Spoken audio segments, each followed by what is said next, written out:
ஆமென். அவருடைய வாக்குத்தத்தங்கள் எல்லாம் நம்முடைய வாழ்க்கையிலே ஆம் என்றும் ஆமேன் என்றும் நிறைவேற போகிறது. இதற்கு முன்பாக சொன்ன வாக்குத்தத்தங்கள் நமக்கு நிறைவேற போகிறது. இனியும் நமக்கு சொல்லுகிற வாக்குத்தத்தங்கள் நிறைவேற போகிறது. ஏனென்றால் அவர் வாக்குத்தத்தத்தை நிறைவேற்றுகிற கர்த்தர். அதை நீங்கள் சூழ்நிலைகள் சரியாக இருந்தாலும் இல்லைன்னாலும் வாக்குத்தத்தத்தை எப்படி பரிசுத்தவான்கள் கட்டி அணைத்து கொண்டார்களோ அந்த மாதிரி நம்ம என்ன பண்ணணும்னா அந்த வாக்குத்தத்தத்தை கட்டி அணைச்சிக்கணும்.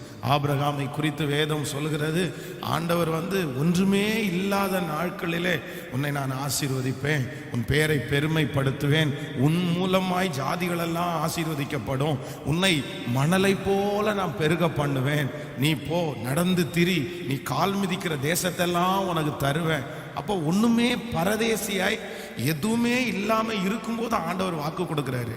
ஆனா ஆபிரகாம் வேதம் சொல்கிறது அதை அவன் விசுவாசித்தான். அவன் 100% விசுவாசித்தான். ஆனா அவனுடைய கண்கள் கொஞ்சத்தை பார்த்தாலும் அவனுடைய பின் வருகிற சன்னதிகள் இன்று எல்லாவற்றையும் பார்க்கிறது. நீங்க யூத ஜனங்களை பார்த்தீங்க அப்படின்னா 0.2% தான் இருக்காங்களாம். 0.2%. முழு உலக நாடுகளிலே இருக்கிற யூதர்களுடைய கணக்கை நீங்க போட்டீங்கன்னா 0.2% இருக்கிறாங்க. ஆனா இந்த உலகத்தில் இருக்கிற 90% கண்டுபிடிப்புகள், 90% பணக்காரர்கள் எல்லாத்துலயும் ரொம்ப ஹையஸ்டா இருக்கிறது யார் அப்படின்னா இந்த யூதர்கள் தான் ஹையஸ்டா இருக்காங்க. எல்லாத்துலையும் பார்த்தீங்கன்னா நம்முடைய இந்த உலகத்தையே ஆளுகிற அந்த ஆளுமையில் அவங்க தான் நிறைய பேர் இருக்காங்க. அப்போ இது எதனால அப்படின்னா அன்றைக்கு ஆபிரகாம் விசுவாசித்தான், கர்த்தர் அவனுக்கு அதை நீதியாக எண்ணினார். அதனால இந்த வாக்குத்தத்தத்தை விசுவாசிக்கிறதுல அப்படி ஒரு பெரிய வெற்றி இருக்கிறது. எனக்கு தெரிந்த ஒரு தேவனுடைய பிள்ளை மதுரையில் ஒரு நாள் ஒரு ஊழியம், அவர் ரொம்ப ரொம்ப குள்ளமாக இருப்பார். அப்படின்னா ஒரு 5 அடி ஹைட் தான் இருப்பார். அப்போ அந்த ஒரு நிறைய எல்லாருமே அந்த குள்ள பாஸ்டர் அப்படின்னு ஒரு சின்ன சர்ச்சை அவர் நடத்திட்டு வந்தார். அப்போ ஒரு நாள் அவர் ஜெபம் பண்ணார், ஆண்டவரே எல்லாருமே என்ன குள்ள பாஸ்டர் அப்படின்னு நினைக்கிறாங்க, அப்போ நீங்களும் என்ன குள்ள பாஸ்டர் தான் நினைக்கிறீங்களா, அதனால தான் ஆத்துமாக்களை தரலையா? அப்போ ஒரு பரிசுத்தவானோட பேசிட்டு இருக்கும்போது அவர் சொன்னாராமா, பாஸ்டர் ஆண்டவரை எப்படியாவது கவர்ந்து இழுக்கிற மாதிரி ஏதாவது ஒன்று பண்ணுங்க, அப்போ உங்க ஊழியம் வளரும் அப்படின்னு சொன்னாராம். அப்போ இவர் கேட்டாராமா, நீங்க என்ன பண்ணீங்க அப்படின்னு. அப்போ அவர் சொன்னாராமா, நான் இந்த திருச்சபையில நிறைய நாட்கள் முழங்காலே நடந்திருக்கிறேன் பாஸ்டர். இந்த திருச்சபையில் இருக்கிற ஒவ்வொரு ஸ்கொயர் ஃபீட்லையும் என்னுடைய முழங்காலுடைய தடம் தெரியும். அப்படியே ரவுண்ட் அடிச்சு முழங்காலையே நடந்து இந்த சர்ச்சை முழுக்க முழங்கால நான் நடந்துட்டேன். ஆண்டவர் இறங்கிட்டாரு. இப்ப எந்தெந்த இடத்துல எல்லாம் நான் முழங்கால நடந்தேனோ அங்கெல்லாம் ஒரு பிலிவரை ஆண்டவர் கொடுத்துருக்காரு, ஜனங்கள் உட்கார்றாங்க அப்படின்னு. உடனே இவர் ஒரு முயற்சி எடுத்தார், ஆண்டவரே நானும் ஏதாவது செய்வேன் அப்படின்னு அந்த வார்த்தையை விசுவாசித்து சர்ச்சில் உருள ஆரம்பிச்சிட்டாரு. ஆராதனைக்கு முன்னாடி பார்த்தீங்க அப்படின்னா ஒரு ட்ரெஸ்ஸை போட்டுட்டு சர்ச்சில் இங்கேருந்து அங்கே வரைக்கும் உருள்வாராமோ, அங்கேருந்து திரும்ப இங்கே வரைக்கும் உருள்வாராமோ, ஆண்டவரே எனக்கு தாரும் எனக்கு தாரும். 6 மாதம் கண்டினியூவாக அந்த திருச்சபையில் ஒரு ஸ்கொயர் ஃபீட் இடம் கூட இல்லாமல் எல்லா இடத்துலையும் உருண்டு முடிச்சிட்டாங்களாமா. இன்னைக்கு அவருடைய சர்ச்சில் 500க்கும் அதிகமான ஆத்துமாக்களை கத்த தந்திருக்கிறார்.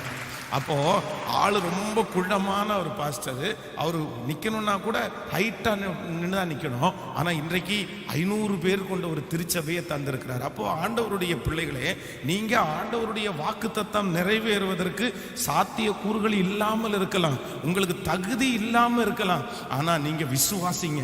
இந்த 11 நாட்களும் ஆண்டவர் கொடுத்த வார்த்தையை அந்த அந்த அந்த கார்டு உங்க கையில இருக்குமே ஆனால் உங்களுடைய தனி ஜபத்துல அந்த கார்டை வச்சு, ஆண்டவரே இந்த வசனத்தை சொல்லி இருக்கிறீரே எனக்கு நிறைவேற்ற வேண்டும் என்று கேளுங்கள், நிச்சயம் கர்த்தர் அதை உங்களுக்கு செய்ய வல்லவராக இருக்கிறார். எத்தனை பேர் ஆமோதிக்கிறீர்கள்? நம்முடைய வாழ்க்கையில ரொம்ப அவசியமான ஒன்று என்ன அப்படின்னா இந்த பாசிட்டிவ் தாட் அப்படின்றது ரொம்ப அவசியம். இன்றைக்கு இருக்கிற இந்த கடைசி கால இந்த உலகத்துல ரொம்ப கஷ்டப்படுறது ஜனங்கள் எதுனால அப்படின்னா நெகட்டிவ் தாட்னால ரொம்ப கஷ்டப்படுறாங்க. நன்றாய் கவனிங்கள், ஆண்டவர் என்ன சொல்றாரு அப்படின்னா நெகட்டிவான ஒரு காரியத்தை ஆண்டவருடைய பிள்ளைகள் யோசிக்கவே கூடாதுன்னு சொல்றாரு. ஏன் அப்படின்னா நீங்க நிருபங்களில் வாசிக்கும் போது வேதம் சொல்லுகிறது, உண்மை உள்ளவைகள் எவைகளோ, ஒழுக்கம் உள்ளவைகள் எவைகளோ, நற்கீர்த்தி உள்ளவைகள் எவைகளோ, புண்ணியம் எதுவோ, புகழ் எதுவோ அதையே சிந்தித்து கொண்டிருங்கள். இன்றைக்கு இந்த ஜெபத்தில் இருக்கிற நீங்க நெகட்டிவான ஒரு காரியத்தை திரும்ப திரும்ப நீங்க நினைச்சிட்டே இருப்பீங்கன்னா, ஆவியானவர் என்ன பேசுறார் அப்படின்னா, நம்முடைய வாழ்க்கையே எதனுடைய அடிப்படையில் இருக்குன்னா ஃபெய்த்ல தான் இருக்கு, விசுவாசத்துல தான் இருக்குது. கவனிங்க, ஒரு நெகட்டிவான ஒரு காரியத்தை நீங்க திரும்ப திரும்ப யோசிச்சிட்டீங்க அப்படின்னு சொன்னா அது உங்களை சந்தோஷமா வாழவே விடாது. முடிவில் நீங்கள் எதை நினைக்கிறீர்களோ அதுதான் உங்களுக்கு வரும். அதான் யோபு சொல்லும்போது சொல்லுகிறார், நான் பயந்த காரியம் எனக்கு நேரிட்டது, நான் பயந்த காரியம் எனக்கு நேரிட்டது. அப்போ ஒரு தேவனுடைய பிள்ளை வாழ்க்கையில நெகட்டிவா யோசிக்கிறதற்கு ஆண்டவர் வழியே சொல்லல. நீ அப்படி யோசிக்கவே கூடாது. ஆண்டவர் எல்லா இடத்துலையும் என்ன சொல்றாருன்னா, நான் இருக்கிறவனுக்கு நான் உன்னை காப்பாற்றுவேன், நான் உன்னை வாழ வைப்பேன். அப்போ சிலர் நான் ஏன் இப்படி இருக்கிறேன், என் குடும்பம் ஏன் இப்படி இருக்குது, என் நிலைமை ஏன் இப்படி இருக்குது, நான் அழகானவனா இல்லை, நான் ஜெயிப்பனா ஜெயிக்க மாட்டேனா, நான் இதுலெல்லாம் தோத்து போனேன், இதுலெல்லாம் ஜெயிக்கவே இல்லை, இனியும் நான் ஜெயிக்க மாட்டேன்னு தோணுது. நான் கவனிங்க, ஒரு வாலிப தம்பி ஒரு நாள் என்னை சந்தித்தார். அப்போ அவர் சந்திக்கும் போது அவர் சொன்னாரு, பாஸ்டர் நான் ரொம்ப தோல்வியான ஒரு பர்சன், நான் ஜெயிக்கவே தெரியாத ஒருத்தன், எனக்கு எதுவுமே தெரியாது, நான் ரொம்ப பேதையானவன் அப்படின்னு அவரை குறித்து ரொம்ப நெகட்டிவா பேசிட்டே இருக்கிறாரு. அப்போ அவரை பார்த்து கேட்டேன், நீங்க என்ன படிச்சிருக்கிறீங்க அப்படின்னு கேட்டேன். அப்போ எனக்கு ரொம்ப ஷாக்கான ஒரு நியூஸாக இருந்துச்சு. அவர் பிஎஸ்சி கம்ப்யூட்டர் சயின்ஸ் அப்படின்னா காலேஜில் சேர்ந்து ஒரு டிகிரி படித்த ஒரு மனுஷன். அந்த டிகிரி படித்த அந்த பையன் ஓயாம சொல்லிட்டே இருக்கான், நான் வேஸ்ட்டு, நான் பிரயோஜனம் இல்லை, எனக்கு அப்படி தெரியாது இப்படி தெரியாது. அப்போ நான் அவனை பார்த்து சொன்னேன், எப்பா நீ டிகிரி படித்தவன், என்னை விட நீ ஜெயிச்சவன். ஏன், நான் 10th தான் படிச்சிருக்கிறேன், ஆனா நீ டிகிரியே படிச்சிருக்கிறப்பா, என்னை விட நீ தான்ப்பா பெருசு, நீ உன்னை கடவுள் என்னை விட ஞானவானா தான் படைச்சிருக்காரு. ஆனா கூட அவனுக்கு உள்ளே இருக்கிற அந்த நெகட்டிவ் தாட்டை எடுத்து போடவே முடியல. ரொம்ப அழகான ஹேண்ட் ரைட்டிங், ரொம்ப அழகான ஞானம் உள்ளவன், நல்ல ஒரு பையன், இங்கிலீஷ் நாலேஜ், எல்லா நாலேஜும் இருக்குது. ஆனா அவனை குறித்து ஒரு தாழ்வு மனப்பான்மை, நான் ஜெயிக்க மாட்டேனோ, நான் தோற்று போனேனோ. ஒன்று நினைத்துக் கொள்ளுங்கள் ஆண்டவருடைய பிள்ளைகளே, எல்லாருடைய வாழ்க்கையிலையும் எல்லாமே பர்ஃபெக்டா அமையாது. எல்லாமே எனக்கு அவங்கள மாதிரி தெரியல, இவங்கள மாதிரி தெரியல அப்படி இல்லை. உங்களுக்கு என்ன ஆண்டவர் வச்சிருக்கிறாரோ அதை நீங்க பாசிட்டிவா நினைங்க. ஆண்டவர் இல்லாததை எடுக்க சொல்லல, உன்னிடத்தில் என்ன இருக்குன்னு தான் கேட்கிறாரு. உன்னிடத்தில் என்ன இருக்குது, உடனே ஆண்டவர் ஒரு சட்டி மாவு இருக்குன்னு கேட்கல, ஒரு சட்டி மாவு இருந்தா தான் நான் உன்னை பிளஸ் பண்ணுவேன்னு சொல்லல. அது ஒரு அடைய சுடுற அளவுக்கு இருக்குதா, நீ கொண்டு வா, நான் உன்னை ஆசீர்வதிக்கிறேன். சோ இல்லாதவைகளை இருக்கிறது போல அழைக்கிற கர்த்தர் நம்முடைய கர்த்தர். இன்னைக்கு இந்த ஜெபத்துல ஒரு தீர்மானம் எடுங்க. ஒரு நாளும் உங்களை குறித்து என்ன பண்ணக்கூடாதுன்னா நெகட்டிவா நீங்க யோசிக்கவே கூடாது. பாருங்களேன், யோசிக்கவே கூடாது. அந்த கான்ஃபிடென்ட்டே உங்களுக்கு போயிடும். ஒரு திருமண வீட்டுக்கு நம்ம போறோம்னு வைங்க, நம்ம நீங்க போயிட்டீங்க, உள்ள போயிட்டீங்க, நீங்க போடுற ட்ரெஸ் நல்லா இல்லைன்னு உங்க மனசுல நீங்க நினைச்சிட்டீங்க அப்படின்னா, நான் சொல்றேன், அந்த திருமண வீட்டுல 1/2 மணி நேரத்துக்கு மேல நீங்க இருக்க மாட்டீங்க தெரியுமா? அந்த வீட்டுல இருக்கு, அந்த திருமண வீட்டுல இருக்க மாட்டீங்க. போவீங்க, எப்படா கிளம்பலாம், அவங்கள பார்த்தோமா சாப்பிட்டோமா உடனே கிளம்ப. ஏன் அப்படின்னா என் ட்ரெஸ் நல்லா இல்லை, என் ட்ரெஸ் நல்லா இல்லை. அப்போ நீங்க உங்களை குறித்து யோசிக்கிற நெகட்டிவ் தாட்டு அங்க இருக்கிற எல்லா சந்தோஷத்தையும் மறக்க பண்ணி, ஆனா உங்களை விட ரொம்ப மோசமான ட்ரெஸ் பண்ணிட்டு அங்க 10 பேர் இருக்க தான் செய்வாங்க. அவங்களுக்கு அவங்க நம்மளை விட மோசமா தான் ட்ரெஸ் பண்றாங்க, அழுக்கா தான் ட்ரெஸ் பண்ணிருக்காங்க. ஆனா அவங்க ஜாலியா போய் சிரிச்சிட்டு பேசிட்டு எல்லார்ட்டையும் கலகலன்னு இருக்காங்க. அப்போ நீங்க போடுற ட்ரெஸ்ல இல்ல, உங்க மனசுல தான் இருக்குது. பக்கத்தில் இருக்கிற கையை பிடிச்சி சொல்லுங்க, உங்க ட்ரெஸ்ல இல்ல, நீங்க வர்ற கார்ல இல்ல, நீங்க இருக்கிற வேலையில இல்ல, சொல்லுங்க நீங்க சம்பாதிக்கிற பணத்துல இல்ல, உங்க மனசுல தான் இருக்குது. நீங்க உங்களை குறித்து பெருசா நினைச்சீங்கன்னா, நான் நம்புறேன் இந்த உலகத்துல இருக்கிற எல்லாருமே உங்களை குறித்து பெருசா நினைப்பாங்க. அப்போ உங்களை குறித்து இன்னொருத்தருக்கு கான்பிடென்ட் வேண்டாம், முதல்ல உங்களை குறித்து யாருக்கு நம்பிக்கை வேணும்? சத்தமா சொல்லுங்களேன். நான் நல்ல பிறவி, கர்த்தர் என்ன நல்லா வச்சிருக்கிறாரு, என்னை சுகமாய் வைத்திருக்கிறார், என்னை அழகாய் வைத்திருக்கிறார், என்னை உயர்த்தி வச்சிருக்கிறாரு. எத்தனையோ பேரை கம்பேர் பண்ணும்போது நான் பரவாயில்ல, என் வாழ்க்கை சிறப்பா இருக்குன்னு நீங்க உங்களை குறித்து நல்லா ஒரு நாள்ல 10 டைம் நினைங்க. நான் நம்புறேன் கண்டிப்பா நீங்க நல்லா தான் இருப்பீங்க, இந்த வாழ்க்கையை சந்தோஷமா தான் வாழ்வீர்கள். ஆமென். ஆனா நம்ம என்ன நினைப்போம் தெரியுமா? நான் நல்லா இல்ல, நான் நல்லா இல்லை, நான் அசிங்கமா இருக்கேன், நான் கேவலமா இருக்கேன், எனக்கு ஒரு ட்ரெஸ் கூட எடுக்கிறதுக்கு வழி இல்லை, எனக்கு ஒரு நல்ல சாப்பாடு சாப்பிட்றது கூட வழி இல்லை, நான் பாரு இப்படி இருக்கிறேன், நான் சம்பாதிக்கிறது இல்லை. எப்படி இப்படி நினைக்கிறீங்க ஆண்டவருடைய பிள்ளைகள்? 2000 ரூபா 3000 ரூபா சம்பாதிக்கிற ஒரு மனுஷன் அவ்வளோ சந்தோஷமான வாழ்க்கை வாழ்றாங்க. அவ்வளோதான், வருஷத்துக்கு ஒரு டைம் ஒரு ட்ரெஸ் எடுக்கிற பிள்ளைங்க அவ்வளோ சந்தோஷமா இருக்கிறாங்க. ஸோ உங்களை சுற்றி இருக்கிற ஆசீர்வாதத்தை வச்சு உங்களை கணக்கு போடாதீங்க. நான் நம்புறேன் உலகத்தில் இருக்கிறவனை காட்டிலும் உங்களுக்குள்ளே இருக்கிறவர் பெரியவர். சிஸ்டர், நல்ல ட்ரெஸ் இல்லாட்டி என்ன சிஸ்டர், நல்ல வருமானம் இல்லாட்டி என்ன சொல்ல சிஸ்டர், உலகத்தில் இருக்கிறதுல பெரிய தேவன் உங்க கூட இருக்கும்போது நம்ம ஏன் நெகட்டிவா யோசிக்கணும்? நம்ம ஏன் நெகட்டிவா யோசிக்கணும்? நான் உண்மையிலே அப்படிதான் நினைக்கிறேன். ஆண்டவரே, இந்த எதுவுமே எனக்கு இல்லைன்னாலும் எனக்கு இயேசுன்ற ஒரு சொத்து கிடைச்சதுனால ஐ ஆம் லக்கி மேன். இந்த உலகத்துல ரொம்ப ஆசீர்வதிக்கப்பட்டவன் நான் தான். எனக்கு இந்த உலகத்துல எல்லாம் எதுவும் நிரந்தரம் இல்லை, எதுவும் நம்ம கொண்டு போறது இல்லை. ஆனா இயேசு இல்லாம எத்தனையோ கோடி வச்சு என்ன பிரயோஜனம்? காசு இருந்தா போதுமா? இயேசு வேண்டாமா? காசு இருந்து பிரயோஜனம் இல்லை. அவங்களுக்கெல்லாம் காசு மட்டும்தான் இருக்குது. ஆனா எனக்கு காசு வேணாம், எனக்கு இயேசு இருக்காருல்ல. உலகத்திலே பெரியவர் எனக்குள்ளே இருக்கும்போது நான் ஏன் கலங்கணும்? அதனால எல்லாருமே உங்களை குறித்து இன்னையிலிருந்து என்னவா என்னங்கன்னா, நான் ஒரு லக்கியான ஆளுன்னு சொல்லணும். பக்கத்தில் இருக்கிற கையை பிடிச்சி சொல்லுங்க, நீங்க ஒரு லக்கி பர்சன் அப்படின்னு சொல்லுங்க. நிறைய பேருக்கு வரமாட்டேங்குது, எங்க பாஸ்டர் நம்ம அப்படின்ற மாதிரி இருக்குது. சொல்லுங்க, நீ லக்கியான ஒரு ஆள், நீங்க ஆசீர்வதிக்கப்பட்டவர்கள். உங்களை மாதிரி இந்த உலகத்துல யாருமே இல்லை. ஆமென். உங்களுக்கு என்ன குறைவு சொல்லுங்க? உங்களுக்கு என்ன குறைவு? உங்களுக்கு ஏதாவது குறை இருக்கா? தான் ஒரு கடந்த நாட்களில் ஒரு செய்தியை வாசிக்கும் போது ஒருத்தர் கிட்டத்தட்ட 65 வருஷமா அவருடைய ஹார்ட்டை வெளியே வச்சு டிராவல் பண்றாரு. ஹலோ, 60 வயது ஆக போது ஒரு சின்ன ப்ராப்ளம் அவருக்கு. அவருடைய அந்த இருதயத்தை உள்ளுக்குள்ள வைக்க முடியாதனால ஆப்ரேஷன் பண்ணி வெளியே வச்சு, சரீரத்தினுடைய வெளியே வச்சு, அதை மேல் சின்ன ஒரு தோல் மட்டும் மேலே இன்னொரு தொடையில இருந்து கட் பண்ணி எடுத்து வச்சு அந்த ஹார்ட்டை வெளியே வச்சு டிராவல் பண்றாராம். ஐயோ, என்ன கொடுமைன்னு நினைக்கிறீங்க? அப்புறம் இன்னொன்று நியூஸ், கிட்டத்தட்ட 50 வருடமாய் யூரின்ல டியூப் போட்டு வாழ்றாராம். நம்ம ஹாஸ்பிட்டலில் அட்மிட் பண்றவங்களுக்கு தெரியும், நம்ம ரொம்ப சிக் ஆயிட்டோம் அப்படின்னா யூரின் டியூப் போடுவாங்க பாருங்களேன், எலும்பிடும். கொடுமையான பெயினா இருக்கும். அது எதை வேணா சமாளிக்கலாம், இந்த பாத்ரூம் போறது அந்த டியூப் போடுறது மட்டும் சமாளிக்கவே முடியாது. ஆனா கிட்டத்தட்ட 50 ஆண்டுகளாக அவர் அந்த டியூப் போட்டு வாழ்றாராம். அவருடைய வேலையை செய்யறாரு, ஆபீஸ் போறாரு, குடும்பத்தை நடத்திக்கிறாரு, நல்லா சாப்பிட்றாரு, சந்தோஷமா இருக்கிறாரு. அப்போ இதெல்லாம் கம்பேர் பண்ணி பார்க்கும்போது நீங்க லக்கியா இல்லையா? சத்தமா சொல்லுங்க. அப்ப ஏன் கலங்கணும்? அப்ப ஏன் உங்களை குறித்து நீங்க நெகட்டிவா நினைக்கணும்? உங்களை குறித்து இன்னொருத்தன் பாசிட்டிவா நினைக்கிட்டா கூட பரவாயில்ல, ஆனா உங்களை குறித்து முதல்ல நீங்க நல்லா நினைங்க. இன்னொருத்தன் நினைச்சு என்ன அவார்டா கொடுக்க போறான்? என்னை குறித்து நான் நல்லா நினைச்சாலே நான் நல்லா இருப்பேன்.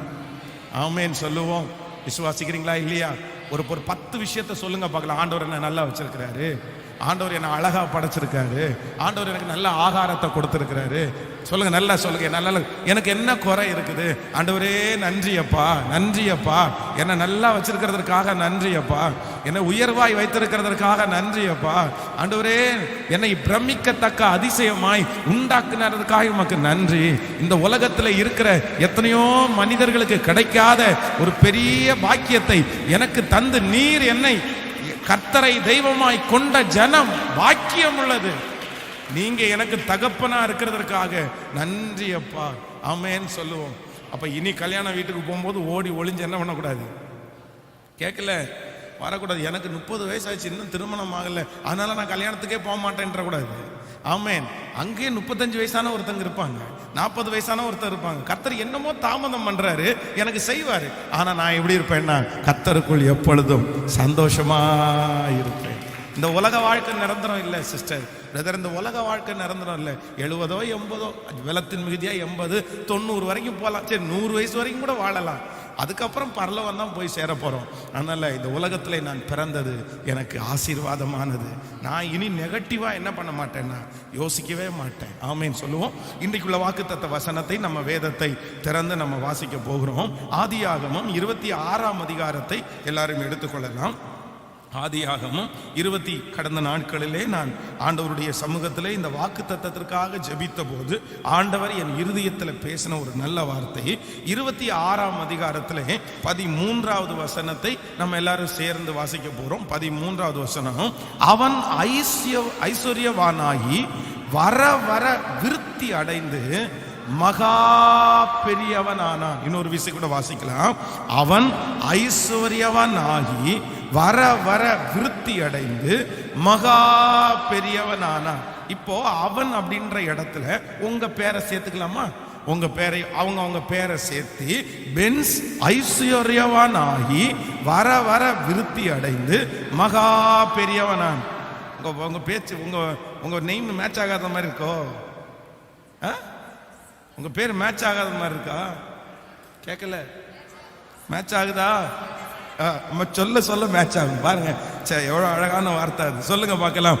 பென்ஸ் ஐஸ்வர்யவானாகி வர வர விருத்தி அடைந்து மகா பெரியவனான. சொல்லுங்க, பென்ஸ் ஐஸ்வர்யவானாகி வர வர விருத்தி அடைந்து மகா பெரியவனான. ஆமென். இந்த வாக்குத்தத்தம் எனக்கு ரொம்ப பிடித்த ஒரு வாக்குத்தத்தம். ஈசாக்கு அந்த தேசத்திற்கு உள்ளே போகும்போது வேதம் சொல்லுகிறது ரொம்ப ஏழையானவனாக கஷ்டப்பட்டவனா கடந்து போறான். அவனுக்கு அந்த ஊர்ல போறது பிடிக்கல. அதனால ஆண்டவரிடத்துல கேட்கிறான், ஆண்டவரே நான் இங்க இருந்தா எனக்கு செட் ஆக மாட்டேங்குது, அதனால நான் எகிப்திற்கு போகட்டுமா? அங்க போனா நான் கொஞ்சம் உயர்ந்துருவேன், நான் வளர்ந்துருவேன் அப்படின்னு அவன் நினைக்கிறான். அப்ப ஆண்டவர் என்ன சொல்றாருன்னா, இல்ல நீ இங்கேயே கண்டினியூ பண்ணு. அப்பதான் வேதம் சொல்லுகிறது, அவன் அந்த தேசத்திலே விதை விதைத்தான், கர்த்தர் அவனுக்கு 100 மடங்கு பலன் கொடுத்தார். அப்போ தனக்கு பிடிக்காத, தனக்கு இஷ்டம் இல்லாத, தான் வளரவே மாட்டேன் அப்படின்னு நினைச்ச ஒரு இடத்துல அவனை ஆண்டவர் என்ன பண்ணினார் அப்படின்னா, வர வர விருத்தி அடைய செய்தார். நான் தீர்க்க தரிசனமாய் சொல்லுகிறேன் ஆண்டவருடைய பிள்ளைகளே, இன்று இந்த சத்தத்தை கேட்கிற நீங்கள் ஒருவேளை குறைவானவர்களாய் இருக்கலாம். நாளுக்கு நாள் உங்கள் வருமானங்கள் ஒருவேளை குறைந்து கொண்டே போகலாம். நான் எத்தனை நாளா இப்படி இருப்பேன், நான் எத்தனை நாளா ஆசீர்வதிக்கப்படாம இருப்பேன், எனக்கு ஒரு உயர்வு வராதா, எனக்கு ஒரு உயர்வை நான் பார்க்க மாட்டேனா, நான் என்னைக்கு வளருவேன்? ஆனா இன்று ஆண்டவர் இந்த 12வது நாள் உங்களுக்கு வாக்கு கொடுக்கிறார். ஈசாக்குக்கு கொடுத்த அந்த ஆசீர்வாதத்தை நம்ம தலையின் மேல கர்த்தர் வைக்க போகிறார். நீங்கள் வளர போகிறீர்கள். நீங்கள் வர வர கர்த்தர் உங்களை விருத்தி அடைய பண்ண போகிறார். கர்த்தர் உங்களை ஆசீர்வதிக்க போகிறார். வேதம் சொல்லுகிறது, நீ வலதுபுறத்திலும் இடதுபுறத்திலும் நீ இடம் கொண்டு நீ பெருகுவாய். இன்றைக்கு சிறு கூட்டமாய் இருக்கிற நீங்கள் வெகு சில நாட்களுக்குள்ளாக, வருடங்களுக்குள்ளாக மிக பெரிய ஒரு கூட்டமாய் ஆண்டவர் உங்களை மாற்றுவார். கர்த்தர் உங்களை வர வர கீழே அல்ல, வர வர கர்த்தர் உங்களை ஆசீர்வதிப்பார். ஆமென். ஈசாக்கு நாளுக்கு நாள் என்ன பண்ணனாமா, விருத்தி அடைந்தான். அப்போ ஒரு தேவனுடைய பிள்ளைக்கு ஆண்டவர் கொடுக்கிற ஆசீர்வாதம் என்ன அப்படின்னா, நீங்க குறைஞ்சு போறது ஆண்டவருக்கு விருப்பம் இல்ல, நீங்க கீழே போறதுக்கு ஆண்டவருக்கு விருப்பம் இல்ல. நாளுக்கு நாள் நம்ம என்ன பண்ணணும்னு ஆண்டவர் நினைக்கிறார், நம்ம வளரணும்னு கர்த்தர் நினைக்கிறார். நீங்கள் சங்கீதக்காரனாகிய தாவீதுனுடைய வாழ்க்கையை வேதத்துல வாசிப்பீர்களே, ஆனால் அங்கே ரொம்ப அழகா சொல்லுகிறது வேதம், தாவீது வர வர விருத்தி அடைந்து அவன் பலப்பட்டான், சவுலின் குடும்பத்தாரோ வர வர பலவீனப்பட்டு போனார்கள். அப்போ தாவீதை நாளுக்கு நாள் எத்தனையோ எதிர்ப்புகள் அவனை அழிக்க நினைக்கிறாங்க, அவனை குறைக்க நினைக்கிறாங்க, அவனுடைய வாழ்க்கையினுடைய விரிவாக்கத்தை நம்ம தடுக்கணும் அப்படின்னு நினைக்கிறாங்க. ஆனா ஆண்டவர் தாவீதின் மேல வைத்த பெரிய அனுக்கிரகம் என்ன அப்படின்னா, கர்த்தர் நாளுக்கு நாள் அவனை விருத்தி அடைய பண்ணினார். அவனுக்கு எதிராக இருந்த சவுல் நாளுக்கு நாள் குறைஞ்சு போனா, ஆனா கர்த்தர் அவனை என்ன பண்ணினார்னா உயர்வாய் வைத்தார். அது மட்டுமல்ல, நீங்க லூக்கா எழுதின சுவிசேஷத்துல வாசிக்கும் போது 2ஆம் அதிகாரம் 52வது வசனம் சொல்லுகிறது, இயேசுவானவர் நாளுக்கு நாள் அவர் என்ன பண்ணினார் அப்படின்னா விருத்தி அடைந்தார் என்று வேதம் சொல்லுகிறது. அப்போ ஒரு உண்மையான ஆண்டவருடைய பிள்ளையினுடைய வாழ்க்கையில கண்டிப்பாக நம்ம என்ன அடைஞ்சுதான் ஆகணும் அப்படின்னா விருத்தி அடைந்தே ஆக வேண்டும். சோ இந்த வாக்குத்தத்தத்தை நம்ம எல்லாருமே விசுவாசிக்கணும். ஒருவேளை சிலர் ஏதாவது ஒரு வார்த்தையை சொல்லி இருக்கலாம், இல்ல ஆண்டவருடைய பிள்ளைங்க ரொம்ப வளரக்கூடாது, ரொம்ப வளர்ந்தா ஆண்டவரை மறுதலிச்சிருவாங்க, ரொம்ப வளர்ந்தா ஆண்டவரை விட்டுருவாங்க, பணம் அதிகமா வந்துச்சுன்னா ஆண்டவரை விட்டுருவாங்க. உண்மையிலே அப்படியெல்லாம் கிடையாது. எத்தனையோ கோடிக்கணக்கான பணத்தை வைத்திருக்கிறவர்கள் ஒரு சாதாரணமான ஏழையான ஒரு மனுஷன் ஆண்டவரை தேடுறதை விட உயர்ந்த இடத்துல இருக்கிறவங்க நிறைய பேர் கர்த்தரை உறுதியாய் தேடுறாங்க. ஆனா நம்ம ஏன் ஆசீர்வதிக்கப்படணும் அப்படின்னா, இன்னைக்கு இருக்கிற உலகத்துல நீங்க ஒண்ணுமே இல்லாம இருந்துட்டு இயேசுவை சொல்ல முடியாது, இயேசுவை காமிக்க முடியாது. எப்படிதான் காமிக்கணும்னா, நீ வந்து பார், கர்த்தர் என்ன ஆசீர்வதிச்சத பார், கர்த்தர் என்ன உயர்த்தி இருக்கிறத பார். நீங்க ஒண்ணுமே இல்லாம சுவிசேஷ சொன்னாலும் கர்த்தர் ரட்சிப்புக்குள்ள நடத்துவார். ரட்சிப்புக்கு கர்த்தருக்கு தடை இல்லை. ஆண்டவர் அதெல்லாம் ஒரு பெரிய விஷயம் இல்ல. கர்த்தர் யாரை கொண்டாலும் எப்படியும் கல்லை கொண்டே பேசுகிறவர், மண்ணை கொண்டு பேசுறவர், கழுதையை கொண்டு பேசுறவர் உங்களை கொண்டு பேசி ரட்சிப்பார். ஆனா நான் நம்புறேன், ஆனா நீங்க ஆசீர்வதிக்கப்பட்டுட்டு இயேசு பெரியவர்னு சொன்னீங்கன்னா அதுல ஒரு பெரிய வித்தியாசம் இருக்கிறது. சென்னையில் ஒரு மிகப்பெரிய ஒரு மனுஷன் இருக்கிறார். அவர் வந்து அந்த சினிமா அந்த காரியத்தில் அதில் ரொம்ப பெயர் பெற்ற ஒரு மனுஷன். அப்போது ஒரு நாள் வந்து அந்த ஏரியாவில் வந்து அந்த ஏரியாவே ஒரு வித்தியாசமான ஏரியாவாக இருக்கும். அப்போ அந்த ஏரியாவில் ஒரு பாஸ்டர் என்னை கூட்டிகிட்டு போகிறாரு. கூட்டிகிட்டு போகும்போது எல்லா வீடுகளும் ரொம்ப பெருசாக அழகழகாக கட்டப்பட்டிருக்கு. உடனே நான் கேட்டேன், இந்த ஏரியா என்ன ஏரியா? அப்போ அவர் சொன்னார், இந்த சினிமா நடிகர்கள் எல்லாருடைய வீடுகளும் மோஸ்ட்லி பெரிய பெரிய ஆட்களுடைய வீடு இங்கே தான் இருக்குது அப்படின்னு சொன்னார். அந்த அத்தனை வீடுகளின் நடுவே ஒரே ஒரு வீட்டில் பார்த்தீங்கன்னா 3வது மாடியில் இயேசு பெரியவர் அப்படின்ற ஒரு ரெட் கலர்ல ஒரு லெட்டர் பொறிக்கப்பட்டிருந்துச்சு, லைட்டு. எனக்கு ரொம்ப ஆச்சரியமா இருந்துச்சு. பிரதர், இத்தனை வீடுகளில் இந்த ஒரு வீடு இப்படி இருக்கு. அப்ப அவர் அவருடைய பேரை சொல்லி சொன்னாரு, இது இன்னாருடைய வீடு பாஸ்டர், அவர் ரட்சிக்கப்பட்டாரு, அவர் ரட்சிக்கப்பட்டதை வெளியே சொல்லணும்னு நினைச்சு இந்த இயேசு பெரியவர் என்ற போர்டை வச்சிருக்கிறாரு. உண்மையிலே நான் இதை பார்த்து ஒரு 7 வருடங்கள் ஆயிடுச்சு. அந்த வார்த்தைக்கு பிறகு அந்த சினிமா பீரியட்ல இருக்கிற நிறைய பேர் இன்னைக்கு ரட்சிக்கப்பட்டதை என்னுடைய கண்கள் காண்கிறது. அவங்க ஆண்டவரை ஏத்துக்கிட்டோம், நாங்க ஜெபம் பண்றோம்னு சொல்றத. அப்போ நான் நம்புறேன், ஆண்டவர் உங்களை விருத்தி அடைய பண்ணினார் அப்படின்னா உங்க சொந்தக்காரங்க எல்லாம் ஈஸியா கர்த்தரை ஏற்றுக்குவாங்க, உங்களை சுற்றி இருக்கிறவங்க ஈஸியா ஏற்றுக்குவாங்க. நீங்க விருத்தி அடைஞ்சீங்கன்னா உங்களுக்குள்ளே ஒரு பெரிய கான்பிடென்ட் உங்களுக்கு வந்துடும். அதனால எல்லாரும் கையை உயர்த்தி, இந்த வாக்குத்தத்தம் எனக்குரியது, என் பிள்ளைக்குரியது, நான் கீழே போக மாட்டேன், நான் இனி கீழே விழுவது இல்லை, கர்த்தர் என்னை வர வர விருத்தி அடைய பண்ணுவார். சொல்லுங்க, என் பிள்ளைய விருத்தி அடைய பண்ணுவார், என் பிசினஸ் விருத்தி அடைய பண்ணுவார், எனக்கு ஒரு பெரிய விசாலத்தை கர்த்தர் தருவார். இந்த வாக்குத்தத்தம் எனக்கு உரியது.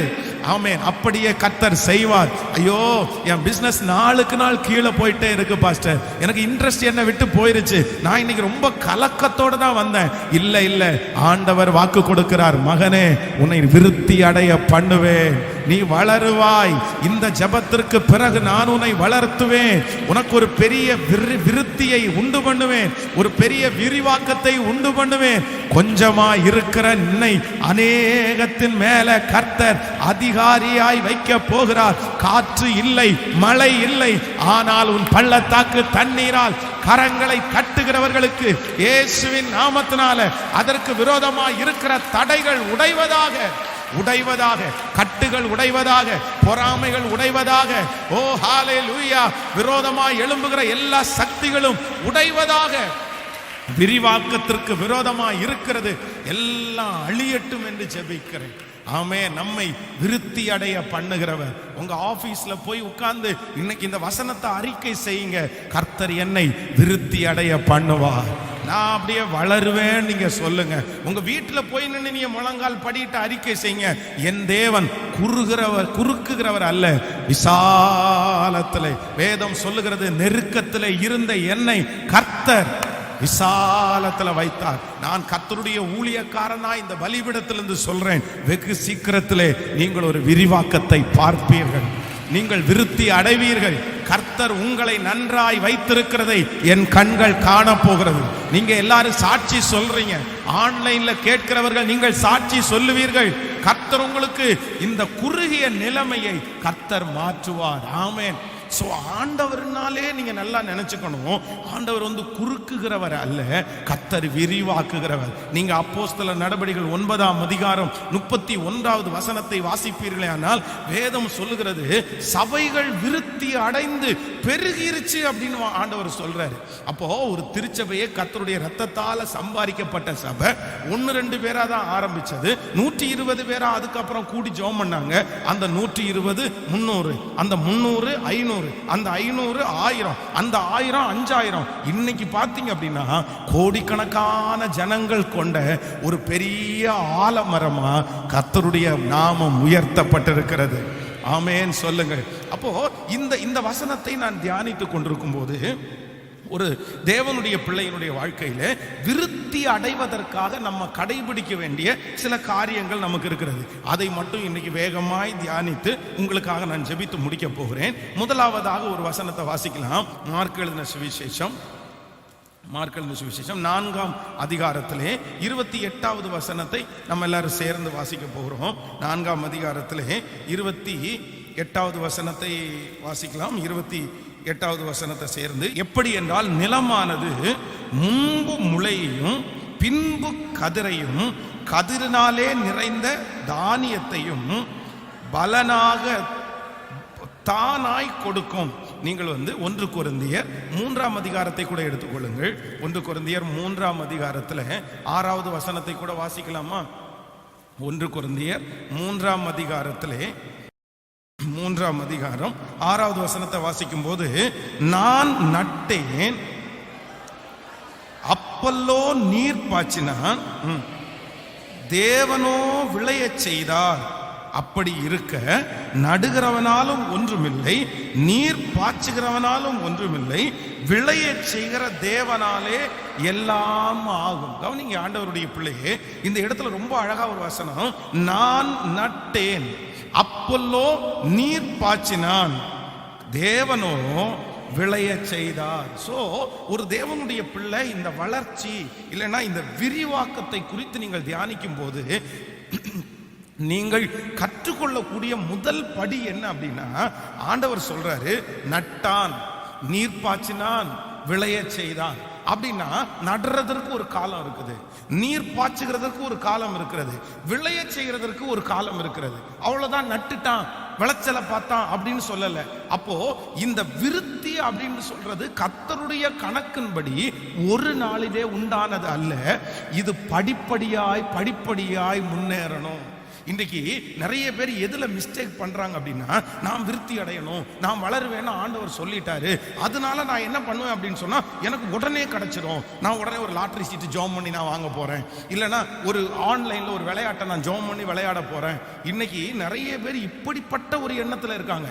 ஒரே நாள்ல பணக்காரன் ஆகணும், ஒரு மாசத்துல பணக்காரன் ஆகணும், ஒரு வாரத்துல பணக்காரன் ஆகணும்.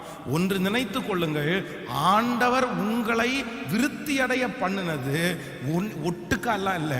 உங்களை எப்படிதான் கர்த்தர் உயர்த்துவார் அப்படின்னா, படிப்படியாய் ஆண்டவர் உங்களை உயர்த்துவார். எத்தனை பேர் ஆமோதிக்கிறீங்க? நீங்கள் ஒரு நாளிலேயே பணக்காரன் ஆக வேண்டும் என்று நினைச்சு கடனை வாங்கிட்டீங்கன்னா, இப்படிப்பட்ட ஏதாவது ஒரு தேவையில்லாத விஷயத்துல நீங்க சிக்கிட்டீங்கன்னா, நான் நம்புறேன் ஆண்டவர் உங்களுக்கு துணையா நிக்க முடியாது. அதான் ஒரு நாள் ஒருத்தர்கிட்ட காலையில போன் பண்ணி, பிரதர் நல்லா இருக்கீங்களா அப்படின்னு சொன்ன உடனே, நான் ரொம்ப நல்லா இருக்கேன் அப்படின்னு சொன்னேன். சரி, ரொம்ப சந்தோஷம். நல்லா இருக்கேன்னு சொல்லும் போது பொதுவாக நான் நல்லா இருக்கேன், கர்த்தர் நல்லா வச்சிருக்காரு அப்படின்னு சொல்றது தப்பு இல்லை. நான் ரொம்ப நல்லா இருக்கேன். ஓகே, காலையில் என்ன பிரதர் சாப்பிட்டீங்க? காலையிலயா பாஸ்டர்? 8 வெரைட்டி சாப்பிட்டேன். காலையில் 8 வெரைட்டி. என்ன இப்படி பிரதர் காலையிலே வா, காலையிலே பயங்கர ஃபீஸ்டா இருக்கும் போல. ஆமா, கர்த்தருடைய பிள்ளைனா நான் சாப்பிட்றதுக்கு என்ன கர்த்தர் எனக்கு கொடுத்துருக்கிறாரு. அப்படி என்னென்ன சாப்பிட்டீங்கன்னா பூரி, அப்புறம் வந்து இட்லி, அதுக்கப்புறம் அப்படியே லிஸ்ட் அடிக்கிட்டே போறாரு. ஒரு 7 ஃபுல்லா சாப்பிட்டாராம். ஏன் அப்படின்னு கேட்டா கர்த்தர் என்ன ஆசீர்வதிச்சிருக்காரு பாஸ்டர், அதனால நான் நல்லா சாப்பிடுவேன். 3 நாள்ல காலையில ஃபோன் பண்ணி கேட்டா, பாஸ்டர் சுகர் ரொம்ப ஜாஸ்தி ஆகி போச்சு, சுகர் ரொம்ப ஹெவியா இருக்கு. ஆமா, காலங்காத்தால இப்படி 7 ஐட்டம் 8 ஐட்டம் கர்த்தர் என்ன ஆசீர்வதிச்சாருன்னு மூக்கு முட்டை தின்னா அப்புறம் எப்படி சுகர் ஏறாம இருக்கும் சொல்லுங்க. அப்போ சிலருக்கு என்ன அப்படின்னு சொன்னா, அந்த ஆண்டவருடைய ஆசீர்வாதத்தை தவறாய் புரிந்து கொள்கிறவங்க இருக்கிறாங்க. ஆண்டவர் ஒரே நாள்ல அப்படியெல்லாம் இல்லை. கர்த்தர் எப்படி நம்மளை ஆசீர்வதிப்பாருன்னா கிராஜுவலா. ஒன்று நீங்கள் நினைத்துக் கொள்ளுங்கள், ஒரு குழந்தை ஒரு தாயினுடைய வயிற்றுல உருவாயிருச்சுன்னா அது பிறக்கிறதுக்கு கண்டிப்பா என்ன ஆகும்? சத்தமா சொல்லுங்க. 10 மாசம் அந்த குழந்தை அந்த தாயினுடைய வயிற்றில் இருந்துட்டு வெளியே வந்தாதான் அந்த குழந்தை ஹெல்த்தியான குழந்தையா இருக்கும். இல்ல அதுக்கு முன்னாடி 8 மாசத்திலேயே எனக்கு குழந்தை வேணும் அப்படின்னு ஆபரேஷன் பண்ணி எடுத்தா அதுக்கு பேர் நம்ம என்ன சொல்லுவோம்? குறப்பிரசவம் சொல்லுவோம். அது சரியா இல்லை. அப்ப நான் என்ன நம்புறேன் அப்படின்னா, உங்களுக்கு ஆண்டவர் கொடுக்கிற ஆசீர்வாதத்திற்கு ஒரு வரைமுறையை வைத்திருக்கிறார், ஒரு கால அளவை வைத்திருக்கிறார். அது வரைக்கும் நீங்க பல பாதைகளை நீங்கள் கடந்து வரணும். நீங்க அர்ப்பணிக்க வேண்டியது இருக்கும், நீங்க விட்டு கொடுக்க வேண்டியது இருக்கும், நீங்க நிறைய ஆண்டவரோட நெருங்க வேண்டியது இருக்கும், நிறைய வாக்குத்தத்தங்களை விசுவாசிக்க வேண்டியது இருக்கும். அப்படி உங்க கையில அந்த ஆசீர்வாதத்தை கொடுத்தாதான் அந்த ஆசீர்வாதம் உங்களுக்கு மரணம் வரைக்கும் உங்க கூடையே இருக்கும். இல்ல அப்படின்னு சொன்னா சீக்கிரமா போயிடும். ஆமேன்னு சொல்லுங்க. நான் வந்து இது உதாரணத்துக்கு உங்களுக்கு சொல்றேன். எங்க பிள்ளை என்னுடைய மகன் பிறந்ததுக்கு பிறகு அவனுக்கு வந்து கிட்டத்தட்ட இது 3வது சைக்கிள் நான் வாங்கி கொடுக்குறேன். ஃபர்ஸ்ட் ஒரு சைக்கிள் வாங்கி கொடுத்தேன், அது சின்னதாயிடுச்சு. சரி, அதை இன்னொருத்தருக்கு கொடுத்துட்டு இன்னொரு சைக்கிள் வாங்கியாச்சு. அந்த சைக்கிள் சின்னதாயிடுச்சு. சரி, அதை இன்னொருத்தருக்கு கிஃப்ட் பண்ணிட்டு இன்னொரு சைக்கிள் வாங்கியாச்சு. இந்த சைக்கிள் வந்து பாத்தீங்கன்னா நல்ல சைக்கிள், ஆனா அது ஒரு வாரத்தில் கிடக்குது. அதை எப்போவாது நானே சொல்லி எடுத்து ஓட்டுங்கடா, அந்த சைக்கிள் சும்மா இருக்குது ஓட்டுனா தானே அப்படின்னு சொல்லி அதுவும் சனிக்கிழமை லீவா இருக்கும்போது அவனை பயங்கரமா புஷ் பண்ணி தான் ஓட்ட வைக்கணும். ஆனா அதே இதுல ஒரு பையனுக்கு, சர்ச்சில் ஒரு பையனுக்கு ஒரு 6 ஆண்டுகளுக்கு முன்பாக ஒரு சைக்கிளுக்காக ஜெபம் பண்ணேன். அப்போ அந்த சைக்கிளை வந்து கடந்த நாட்கள் விசிட்டிங் போகும்போது அந்த சைக்கிளை பார்த்தேன். உண்மையிலே ஆச்சரியமா இருந்துச்சு. வாங்கின புதுசுல அவன் எவ்வளவு அழகா வச்சிருக்கிறானோ அதே மாதிரி அவனை வச்சிருந்தான். அப்போ அவனை பார்த்து சொன்னேன், இந்த சைக்கிள் நீ ரொம்ப அழகாக வச்சிருக்கிற, நெக்ஸ்ட் நீ வளரும் போது உனக்கு ஒரு பொருள், உனக்கு என்ன பொருள் தேவையோ அந்த பொருள் நான் உனக்கு ஒன்று வாங்கி தருவேன்ப்பா. இவ்வளோ நீங்கள் நேர்த்தியாக வச்சிருக்கிற பையனுக்கு கண்டிப்பாக வாங்கி தருவேன், நீ வந்து +2 படித்து முடிச்ச உடனே எனக்கு சொல்லு அப்படின்னு சொல்லிட்டு வந்தேன் நான் அவனுக்கு. அப்போது ஆசீர்வாதங்கள் வந்து சில நேரத்தில் சரியான நேரத்துக்கு வரல அப்படின்னு சொன்னால் நமக்கு அது என்னவா இருக்கும்? நம்ம அசால்ட் இருக்கு. அதான் சொல்றேன், பிள்ளைகளுக்கு வந்து உங்களுடைய ஆசீர்வாதத்தை காமிக்காதீங்க அப்படின்னு சொல்றதுக்கு காரணமே அதான். சில பேரண்ட்ஸ் என்ன சொல்லுவாங்கன்னா, நான் தான் கஷ்டப்பட்டேன், நான் தான் சாப்பிட்றதுக்கு வழி இல்லாம இருந்தேன், என் பிள்ளையாவது நல்லா இருக்கட்டும், நான் அனுபவிக்காத என் பிள்ளை அனுபவிக்கும். நான் சொல்றேன், நீங்க அப்படிப்பட்ட பாடுகளை அனுபவிச்சதுனால தான் இன்னைக்கு காசுனுடைய அருமை உங்களுக்கு தெரியுது. உங்க பிள்ளைகளுக்கு அந்த அருமையை நீங்க கற்றுக் கொடுக்கலன்னா தெரியாது.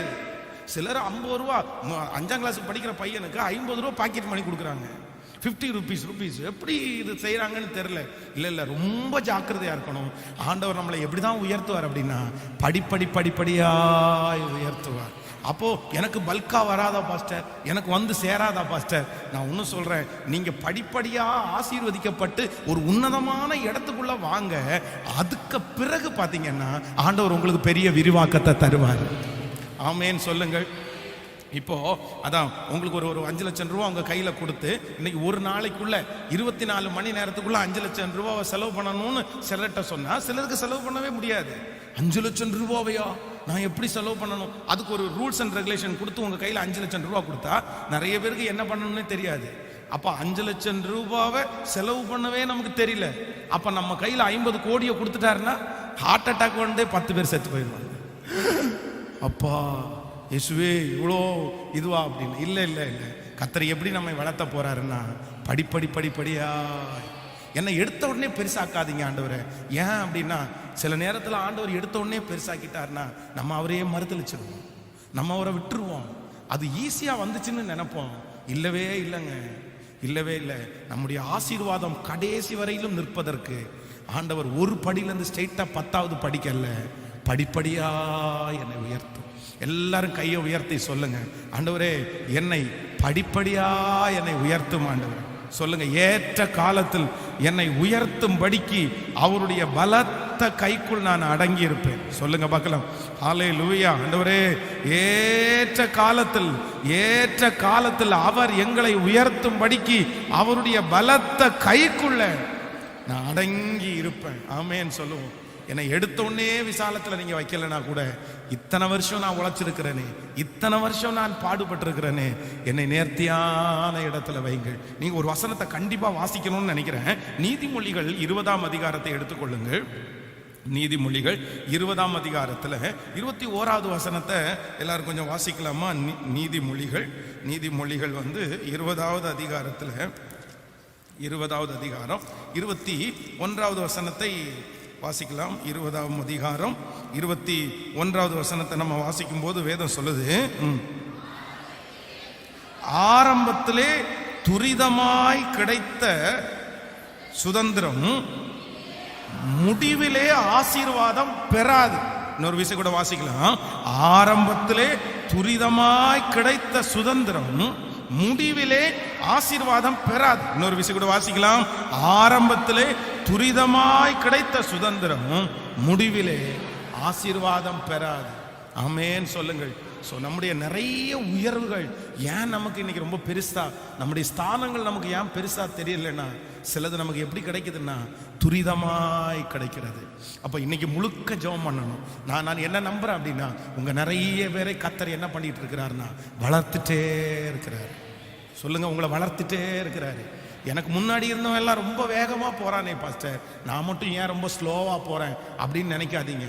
நான் நம்புறேன் கர்த்தர் உங்க கையை பிடிச்சு ஒவ்வொரு படியாய் கர்த்தர் வளர்த்துகிறார். ஆமென் சொல்லுவோம். துரிதமாய் முன்னேறுகிறவர்களை நினைத்து நீங்க பொறாமைப்பட வேண்டாம். நீங்க அவங்கள பார்த்து உங்களை நினைச்சு நீங்க துக்கப்பட வேண்டாம். அவங்க போட்டோம் அவங்களுடைய வேகம் நம்ம ஒன்றும் பண்ண முடியாது. அது எப்படி போய் முட்டுது என்னன்னு தெரியாது. ஆனா உங்களை ஆண்டவர் என்ன பண்ணுவாருன்னா, கொஞ்சம் கொடுத்தாலும் உறுதியாய் கர்த்தர் கொடுப்பார். வேகமா சில நேரத்தில் கொடுத்தா உங்களுக்கு பெருமை வந்துடும் சிஸ்டர், பிரதர், பெருமை வந்துடும். திடீர்னு ஆசீர்வதிக்கப்பட்டவன் நிறைய பேர் அதான் தலைகால் புரியாம ஆடுனாங்கன்னு சொல்லுவாங்கல்ல, அவங்களுக்கு அதை ஹேண்டில் பண்ணவே தெரியல. ஆனா படிப்படியா கர்த்தர் உங்களை வளர்த்தும் போது உங்களுக்கு அதை ரொம்ப அழகா ஆளுகை செய்ய முடியும். கர்த்தர் உங்களை ஆசீர்வதிப்பாரு, நீங்க வளருவீங்க.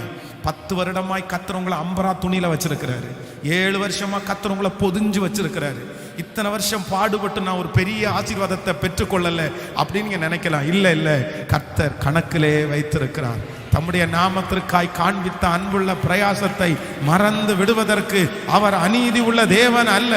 வெகு சீக்கிரத்திலே ஒரு நாள் 10 வருடம் நீ பட்ட பாடுகளுக்கு கர்த்தர் பலனை தருவார். 5 வருடம் பட்ட பாடுகளுக்கு பலனை தருவார். கைகளை உயர்த்தி எல்லாரும் சொல்லுவோம், இயேசுவே நீர் என்னை விருத்தி அடைய பண்ணுகிறதற்காக ஸ்தோத்திரம். சொல்லுங்க, ஆண்டவரே நீர் என்னை விருத்தி அடைய பண்ணுகிறதற்காக ஸ்தோத்திரம். சொல்லுங்க, ஆண்டவரே நீங்க என்னை விருத்தி அடைய பண்ணுகிறதற்காக ஸ்தோத்திரம், ஸ்தோத்திரம், ஸ்தோத்திரம். இரண்டாவதாக வேகமாக நம்ம எடுத்துக்கொள்ளுங்கள். மத்தேயு எழுதின சுவிசேஷம் 25ஆம் அதிகாரத்தை எடுத்துக்கொள்ளலாம். மத்தேயு எழுதின சுவிசேஷம் 25ஆம் அதிகாரத்திலே 26வது வசனத்தை வாசிக்கலாமா? 25ஆம் அதிகாரத்திலே மத்தேயு எழுதின சுவிசேஷம் 25ஆம் அதிகாரத்திலே 26வது வசனத்தை சேர்ந்து நம்ம வாசிக்க போகிறோம். 26ஆம் வசனம், அவருடைய எஜமான் பிரதி உத்தரமாக, பொல்லாதவனும் சோம்பலுமான ஊழியக்காரனே, நான் விதைக்காத இடத்தில் அறுக்கிறவர் என்றும் தெளிக்காத இடத்திலே சேர்க்கிறவன் என்றும் அறிந்திருக்கிறாயே. அப்படியானால் நீ என் பணத்தை காசுக்காரர் வசத்தில் போட்டுக்கொள்ள வேண்டியதா இருந்தது. அப்பொழுது நான் வந்து என்னுடையதை வட்டியோடு வாங்கி கொள்ளுவேனே என்று சொல்லி அவனிடத்திலே இருக்கிற தாளந்தை எடுத்து 10 தாளந்துள்ளவனுக்கு கொடுங்கள். உள்ளவன் எவனோ அவனுக்கு கொடுக்கப்படும், பரிபூரணம் அடைவான். இல்லாதவனிடத்திலிருந்து உள்ளதும் எடுத்து கொள்ளப்படும். நன்றாய் கவனிங்கள். நான் வேகமாய் உங்களுக்கு சொல்றேன். இந்த சம்பவம் உங்களுக்கு தெரியும் அப்படின்னா, ஒரு எஜமானன் வருகிறாரு. அப்ப எஜமானன் வந்து அவர் வெளியூர் போறாரு. அவர் வெளியூர் போகும்போது 3 பேரை கூப்பிடுறாரு. நல்ல டேலண்ட் உள்ள அவர் கவனிச்ச 3 பேரை கூப்பிடுறாரு. 3 பேரை கூப்பிட்டு அவனுடைய தாளந்தின்படியே, ஒருவனுக்கு 5 தாளந்து, 3 தாளந்து, 1 தாளந்து அப்படின்னு சொல்லி அவர் டிவைட் பண்ணி கொடுக்கிறாரு. கொடுத்துட்டு அவர் என்ன சொல்றாருன்னா, நான் வெளியூர் போறேன், நான் போயிட்டு திரும்பி வரும்போது என்னுடைய தாளந்தை நீங்க தரணும் அப்படின்னு சொல்லி அவர் சொல்லி அனுப்புறாரு.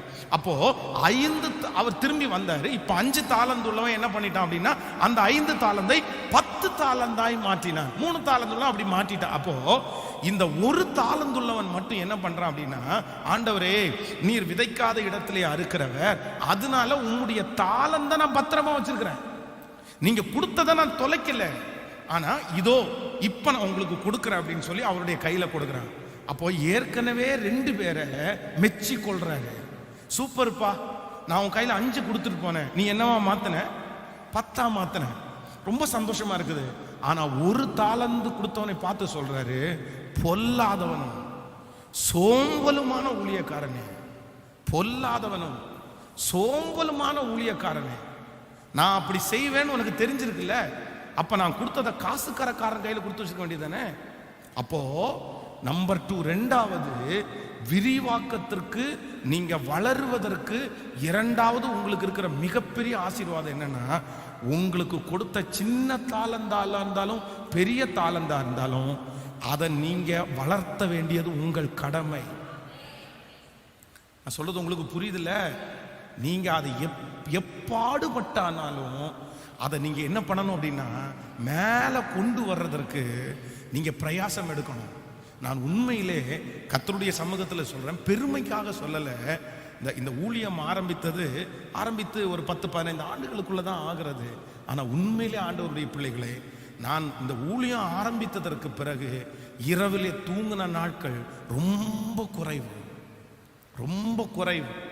எல்லாரும் எங்க அம்மா சத்தம் போடுவாங்க, பாஸ்டம்மா சத்தம் போடுவாங்க, ஏன் இப்படி பண்றீங்க, ஏன் இப்படி ஓடுறீங்க, ஏன் இப்படி செய்றீங்க, ஏன் கொஞ்சம் ஸ்லோவா போகக்கூடாதா, யாருமே ஊழியம் பண்ணலையா, நீ மட்டும்தானே ஊழியம் பண்ணிட்டு இருக்கிற அப்படின்னு எல்லாம் கேட்பாங்க. ஆனா உண்மையிலே சொல்றேன், இல்ல இல்ல, கர்த்தர் எனக்கு கொடுத்திருக்கிற நான் ரொம்ப பெருசா படிக்கல, எனக்கு பெரிய ஞானம் எதுவுமே இல்லை, ஆனா கொடுத்ததை எப்படியாவது கர்த்தருக்காக பயன்படுத்தணும். நான் பைபிள் காலேஜில் படிக்கும்போது பாடவே தெரியாது. ஒருத்தர் சொல்றாரு, என்ன சொல்றாருன்னா, கூழாங்கல்ல வாயில போட்டுட்டு தண்ணியில நின்னா குரல் வரும் அப்படின்னாரு. நானும் அதை நம்பிட்டு எங்க ஊர்ல ஆத்துக்காக போகும்போது பாத்தீங்கன்னா கொஞ்சம் கல்ல வாயில போட்டு இயேசுவே இயேசுவே அப்படின்னு கத்திட்டு இருந்தேன்.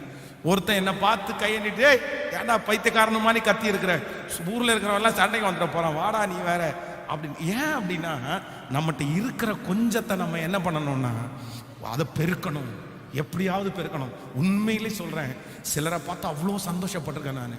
அவ்வளோ அழகான இங்கிலீஷ் நாலேஜ் இருக்கும், அவ்வளோ அழகா கீபோர்டு வாசிப்பாங்க, அவ்வளோ அழகா பாடுவாங்க, ஐயோ மல்டி டேலண்ட். ஆனா அந்த டேலண்ட் அவங்க வச்சுட்டு ஒண்ணுமே பண்ணலைங்க, ஒண்ணுமே செய்யலைங்க, அமைதியா அப்படியே விட்டுட்டாங்க. அவங்களுக்கு உழைக்கிறதுக்கு இன்ட்ரெஸ்ட் இல்லை, அவங்க ரொம்ப ரெஸ்ட் எடுக்கணும்னு நினைச்சிட்டாங்க, அவங்க ரொம்ப லக்ஸரியா அப்படியே இருந்து பழகிட்டாங்க. சிலரை பார்த்து சொல்லுவாங்க, கொஞ்சம் கொடுங்கய்யா, இதை நீங்க கொடுத்தீங்கன்னா இன்னும் கொஞ்சம் கூட்டத்தை இதை வச்சு நான் சந்திப்பேன்யா, எனக்கு கொஞ்சம் தர முடியுமா அப்படின்னு தோணும். அப்போ உங்களுக்கு பெருசா கொடுத்துருக்கிறாரோ சின்னதா கொடுத்துருக்கிறாரோ, இருக்கிறத பெஸ்டா வளர்த்து அதை பெருக்கக்கூடிய அபிஷேகத்தை ஆண்டவர் உங்களுக்கு தரணும். எத்தனை பேர் ஆமோதிக்கிறீங்க? உலகத்துல இருக்கிற மனுஷங்க இதை ரொம்ப கிளியரா செய்யறாங்க.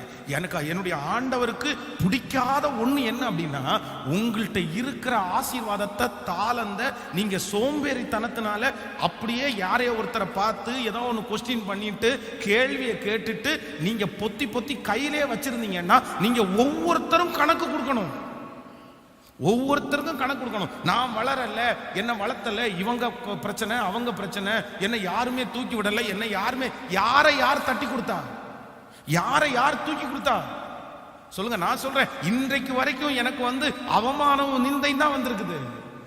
தள்ளதான் பார்த்திருக்காங்க, உடைக்கதான் பார்த்திருக்காங்க, யாருமே என்கரேஜ் பண்ணல, யாருமே தட்டி கொடுக்கல, நிறைய பேர் கீழே தான் இழுத்தாங்க. ஆனா இல்ல இல்ல இல்ல, நமக்கு இருக்கிற கொஞ்சத்தை எப்படியாவது என்ன பண்ணணும்னா ஆண்டவருக்காக செஞ்சிடணும். ஆனா ஆண்டவர் என்ன பண்றாருன்னா, அதை கர்த்தர் பார்க்கிறார். கர்த்தர் பார்க்கிறார். இன்றைக்கு இந்த சத்தத்தை கேட்கிற ஆண்டவருடைய பிள்ளையே, உங்களுக்கு கொடுத்திருக்கிற இந்த கொஞ்சத்தை எப்படியாவது பெருக்கணும்னு நினைக்கிறீங்கல்ல, ஆண்டவர் கண்டிப்பா உங்களை பெருக பண்ணுவார். கர்த்தர் உங்களை பெருக பண்ணுவார். தேவன் உங்களை பெருக பண்ணுவார். எல்லாரும் கைகளை உயர்த்தி சொல்லுவோம், ஆண்டவரே, நான் இனி சோம்பேறித்தனமா இருக்க கூடாது, நான் இனி சும்மா இருக்க கூடாது. சொல்லுங்க, ராஜா எனக்கு ஒரு இரக்கம் பாராட்டும் ஆண்டவரே, எனக்கு ஒரு தயவை பாராட்டும். சொல்லுங்க, ஆண்டவரே ஸ்தோத்திரம்பா, ஸ்தோத்திரம்பா. நீர் ஆண்டவரே எனக்கு அப்படிப்பட்ட ஒரு இன்ட்ரெஸ்டை தாருங்கப்பா. மனுஷங்க என்ன தட்டி உட்கார வைக்கும் போது நான் அப்படி உட்கார கூடாது ராஜா. ஸ்தோத்திரம், ஸ்தோத்திரம். ஆண்டவர் சொல்றாரு, இன்னொருத்தரிடத்துல இருந்து பலனை வாங்கிட்டு போன்னு சொல்லல, இருக்கிற இந்த பலத்தோட போ, மீதியானியரை உன் கையிலே நான் ஒப்பு கொடுப்பேன். மீதியானியரை உன் கையில ஒப்பு கொடுப்பேன். இன்னொருத்தருடைய டேலண்ட் உங்களுக்கு இல்லைன்னு நினைச்சு நீங்க வருத்தப்படாதீங்க. உங்களுக்கு என்ன இருக்கு? உங்களுக்கு என்ன இருக்குது? ஆண்டவர் சொல்ற, அதை என்னிடத்துல கொண்டு வா. இன்னைக்கு எல்லாரும் இந்த ஜெபம் முடிச்சதுக்கு அப்புறம் உங்கள்ட்ட இருக்கிற தாளந்த ஏசப்பாட்ட கொண்டு போங்க. ஆண்டவரே, ஆண்டவரே, ஆண்டவரே கொண்டு போங்க, கொண்டு போங்க. நான் இன்று வரையிலையும் சொல்றேன், இன்னைக்கு வரைக்கும் நான் பாட்டு எழுதும் போது பாத்தீங்கன்னா தம்பிங்கள்ட்ட கேட்பேன், டே இது என்ன பிச்சு அப்படின்னு கேட்டு அதை நோட்ல எழுதிட்டு போவேன். இன்னைக்கு வரைக்கும் ஒரு பாட்டு பாடும்போது இது எந்த பிச்சில் இருக்குன்னு கூட எனக்கு தெரியாது. இதுக்கு எந்த பிச் இருக்கு, இல்லைன்னா எந்த பீட்டு என்ன 3/4 4/4 அது கூட எனக்கு தெரியாது. ஆனா நான் நம்புறேன், ஆண்டவர் அந்த ஆராதனையை உலகமெல்லாம் கொண்டு போயிருக்காரு. பெருமைப்படுத்துறதுக்காக அல்ல, நீங்க வளரணும்னு நான் சொல்றேன். இதுக்கு என்ன ஆசை வேணும் அப்படின்னா, எனக்கு இருக்கிற கொஞ்சத்தை நான் எப்படியாவது என்ன பண்ணணும்னா பெருக்கணும், பெருக்கணும், பெருக்கணும். இந்த கண்ணப்ப நகரில் ஒரு கணவன் மனைவி 2 பேர் சேர்ந்து ஒரு வடக்கடை ஒன்று வச்சிருக்கிறாங்க. ஒரு வடக்கடை. 2 பேருமே வேலைக்கு போறாங்க. வேலைக்கு போயிட்டு சாயந்தரமானா ஒரு தள்ளு வண்டியில வடையை விற்கிறாங்க. அப்போ ஒரு நாள் நான் அவங்க அவங்களுக்கு தெரியும் சர்ச்சுக்கு வந்திருக்கிறாங்க. அப்போ அந்த வடை கடைக்கு முன்னாடி நிற்கும் போது ஃபர்ஸ்ட் ஒரு டைம் போய் அந்த ஒரு வடையை சாப்பிடும்போது ரொம்ப அழகா ஒரு பேப்பர்ல அவங்க பொதிஞ்சு என் கையில கொடுத்து, சாப்பிட்டு முடிச்சோடனே ஒரு டம்ளர் தண்ணி கொடுத்து, எனக்கு மட்டும் இல்லை அங்கே வர்ற எல்லாருக்குமே கொடுக்குறாங்க. இப்போ ஒரு சமீபத்தில் ஒரு 2 இயர்ஸ்க்கு முன்னாடி, இந்த 2 வருஷத்துல இன்னைக்கு பார்த்தீங்க அப்படின்னு சொன்னா பக்கத்தில் ஒரு கடையே வாடகை எடுத்துட்டாங்க. இப்போ தள்ளு வண்டியை விட்டாங்க. இப்போ கடை, அந்த கடையில் நிறைய வடை, எல்லாரும் வடை பார்சலாக வாங்கிட்டு போகிறாங்க. அப்போது தனக்கு தெரிஞ்ச அந்த சின்னதை ஜெபம் பண்ணி, நான் வளரணும் ஆண்டவரே, நான் வளரணும் ஆண்டவரே. சிஸ்டர், பிரதர், எங்கள் அன்பு தாய் தகப்பனே, தயவு செய்து சொல்லுங்க, நாட்கள் பொல்லாதவர்களாக இருக்கிறதுனால காலத்தை பிரயோஜனப்படுத்திக் கொள்ளும். வாலிப தம்பி தங்கச்சிங்க நிறைய பேர் வந்திருக்கிறீங்க. எனக்கு ரொம்ப சந்தோஷமா இருக்குது. இவ்வளோ காலையில் ஆண்டவரை யாருமே புஷ் பண்ணாம நீங்க தேடுறத நினைச்சு ரொம்ப பெருமையா இருக்கு எனக்கு. எத்தனையோ வாலிபர்கள் ஆன்லைன்ல கூட அட்டன் பண்றீங்க. உங்க எல்லாருக்கும் அன்பாய் சொல்றேன், உன்னை தட்டி கொடுக்கறதுக்கு யாரும் இல்லை, உன்னை என்கரேஜ் பண்றதுக்கு யாரும் இல்லை, நீ பெருசா படிக்கல, உனக்கு பெரிய டேலண்ட் இல்லை. நான் சொல்றேன், ஆண்டவர் இது எதையுமே கேட்கல. உனக்கு இருக்கிறத நீ சோம்பேறித்தனம் மட்டும் பண்ணாம ஏதாவது ஒன்று பண்ணு மகனே, ஏதாவது ஒன்று செய். நான் சொல்றேன், நாகாரத்தை தண்ணீர்கள் மேல் போடு, அநேக நாட்களுக்கு பின்பு. ஆண்டவர் யாருக்கு எதிரி தெரியுமா? சும்மா இருக்கிறவனுக்கு ஆண்டவர் எதிரி. பக்கத்தில் இருக்கிற கையை பிடிச்சு சொல்லுங்க, சும்மா இருக்கிறவனுக்கு ஆண்டவர் எதிரி. நல்லா சொல்லுங்க, சும்மா இருக்கிறவங்களுக்கு ஆண்டவர் எதிரி. நல்லா சொல்லுங்க, ஆண்டவர் சும்மா இருக்கிறவனுக்கு நல்லா சொல்லுங்க எதிரி. பிள்ளைங்க படிச்சு முடிச்சுட்டு வீட்டில் இருக்காங்களா, அப்பாங்க ஆஃபீஸுக்கு கூட்டிட்டு போயிருங்க, அம்மாங்க ஆஃபீஸ் கூட்டு போயிருங்க. சும்மா மட்டும் இராத. சும்மா இருந்தானா மிதி தான் விழும் அப்படின்னு சொல்லுங்க. ஆமே, சும்மா இருக்கவே விடக்கூடாது. நம்ம ஏன் சும்மா இருக்க வந்தோம்? ஆண்டவர் 33.5 வருடம் உலகத்தில் வாழ்ந்தார், 3.5 வருடம் ஊழியம் செய்தார். அவர் 3.5 வருஷம் ஊழியம் செஞ்ச ஊழியத்தை இன்னைக்கு வரைக்கும் யாராலையும் கம்ப்ளீட் பண்ணவே முடியலைங்க. அவ்வளோ நடந்தார், அவ்வளோ அலைஞ்சார், அவ்வளோ பிரசங்கம் பண்ணினார். சே, ஆண்டவர் மாதிரி நம்மளும் இருக்கணும். ஆமேன். ஆண்டவரை, இது வரைக்கும் என் தாளந்துகளை வேஸ்ட் பண்ணிட்டேன், இது வரைக்கும் வேஸ்ட் பண்ணிட்டேன், ஆனால் இனி ஏதாவது ஒன்று நான் செய்வேன் ஆண்டவரே. ஹல்லேலூயா. எத்தனை பேர் ஆமோதிக்கிறீர்கள்? ஆண்டவரே, என்னை விருத்தி அடைய பண்ணுறவர். மகிமைப்படுத்துவேன் என்றாரே, மகிவனின் பாசம் பெரிதே, மங்காத புகழுடன் வாழ்வோ, மாட்சிமை பேச்சுயர்ந்திடுவோம். குறுகிட மாட்டோம், குஞ்சிட மாட்டோம், கரையில்லா தேவனின் வாக்கு குறுகிட மாட்டோம், குன்றிட மாட்டோம். அறையில்லா தேவனின் வாக்கு சொல்லுவோம். ஆனந்த துதி ஒலி கேட்கும், ஆடல் பாடல் சத்தமும் தோனிக்கும். ஓ ஹல்லேலூயா. ஆகாய விண்மீனாய் ஆண்டவர் வாக்கு பலிக்கும். ஆகாய விண்மீனாய் அவர் ஜனம் பெருகும், ஆண்டவர் வாக்கு பலிக்கும். ஆகாய விண்மீனாய் அவர் ஜனம் பெருகும், ஆண்டவர் வாக்கு பலிக்கும். ஹல்லேலூயா. திட்டம் போட்டுட்டே இருக்கணும், திட்டம் போட்டுட்டே இருக்கணும், பிளானை பண்ணிட்டே இருக்கணும். அப்படியே டைரி எல்லாம் எழுதி எழுதி எழுதி எழுதி எழுதி போட்டுட்டே இருக்கணும்.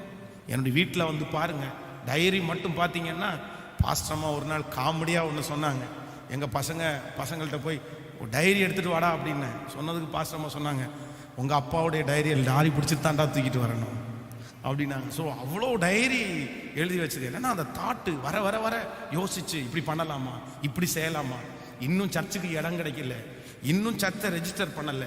ஆனால் அந்த சர்ச்சில் கட்ட வேண்டிய முழு பில்டிங்கினுடைய பிளானையும் இப்பயே மண்டையில் ஏற்றி ஜெபம் பண்ணிட்டு இருக்கணும். இப்போவே இப்படியெல்லாம் இருக்கணும், பாத்ரூம் இங்கே இருக்கணும், பாத்ரூம் இப்படி பாத்ரூம் இருக்கணும், இப்படி இருக்கணும், இது பெண்களுக்கு கர்ப்பிணி பெண்களுக்கு ஒரு ரூம் இருக்கணும் அப்படின்னு. அப்போ அவ்வளோ ஐடியாஸ் வந்து இப்போ மனசுக்குள்ளே இருக்குது. ஆனால் நான் நம்புகிறேன், கண்டிப்பாக கர்த்தர் அதுக்கு ஜீவன் கொடுப்பார். நீங்கள் ஆசைப்படுங்க, நீ உங்களுக்கு அப்படி இருக்கணும், வாலிபர் வளரணும்னு விருப்பம். இத்தனையும் என்னுடைய பின்னணியை பார்த்தீங்கன்னா ஒன்றுமே கிடையாது ஆண்டவருடைய பிள்ளை. இப்போ கூட பலிபீடத்திலிருந்து சொல்கிறேன், நான் தனியாக என்னை நிற்க வச்சிங்கன்னா நான் ஜீரோ. இயேசுவோட நிற்க வச்சதுனால மட்டும்தான் நான் மார்க். ஸோ அவர் அவர் அவர் அந்த தான் எல்லாரும் சைபர் போட்டுட்டு அந்த ஒன்றை முன்னாடி வச்சா அதுக்கு சைபருக்கு மதிப்புன்ற மாதிரி நான் மொத்தம் சைபர் தான். இயேசுன்ற ஒருத்தர் வந்ததுனால இந்த ஜீரோவுக்கு மதிப்பு. அதனால நீங்க ஜீரோவா இருக்கலாம், நீங்க ஜீரோவா இருக்கலாம். ஃபர்ஸ்ட் அவரை கொண்டு வந்து நிறுத்துங்க.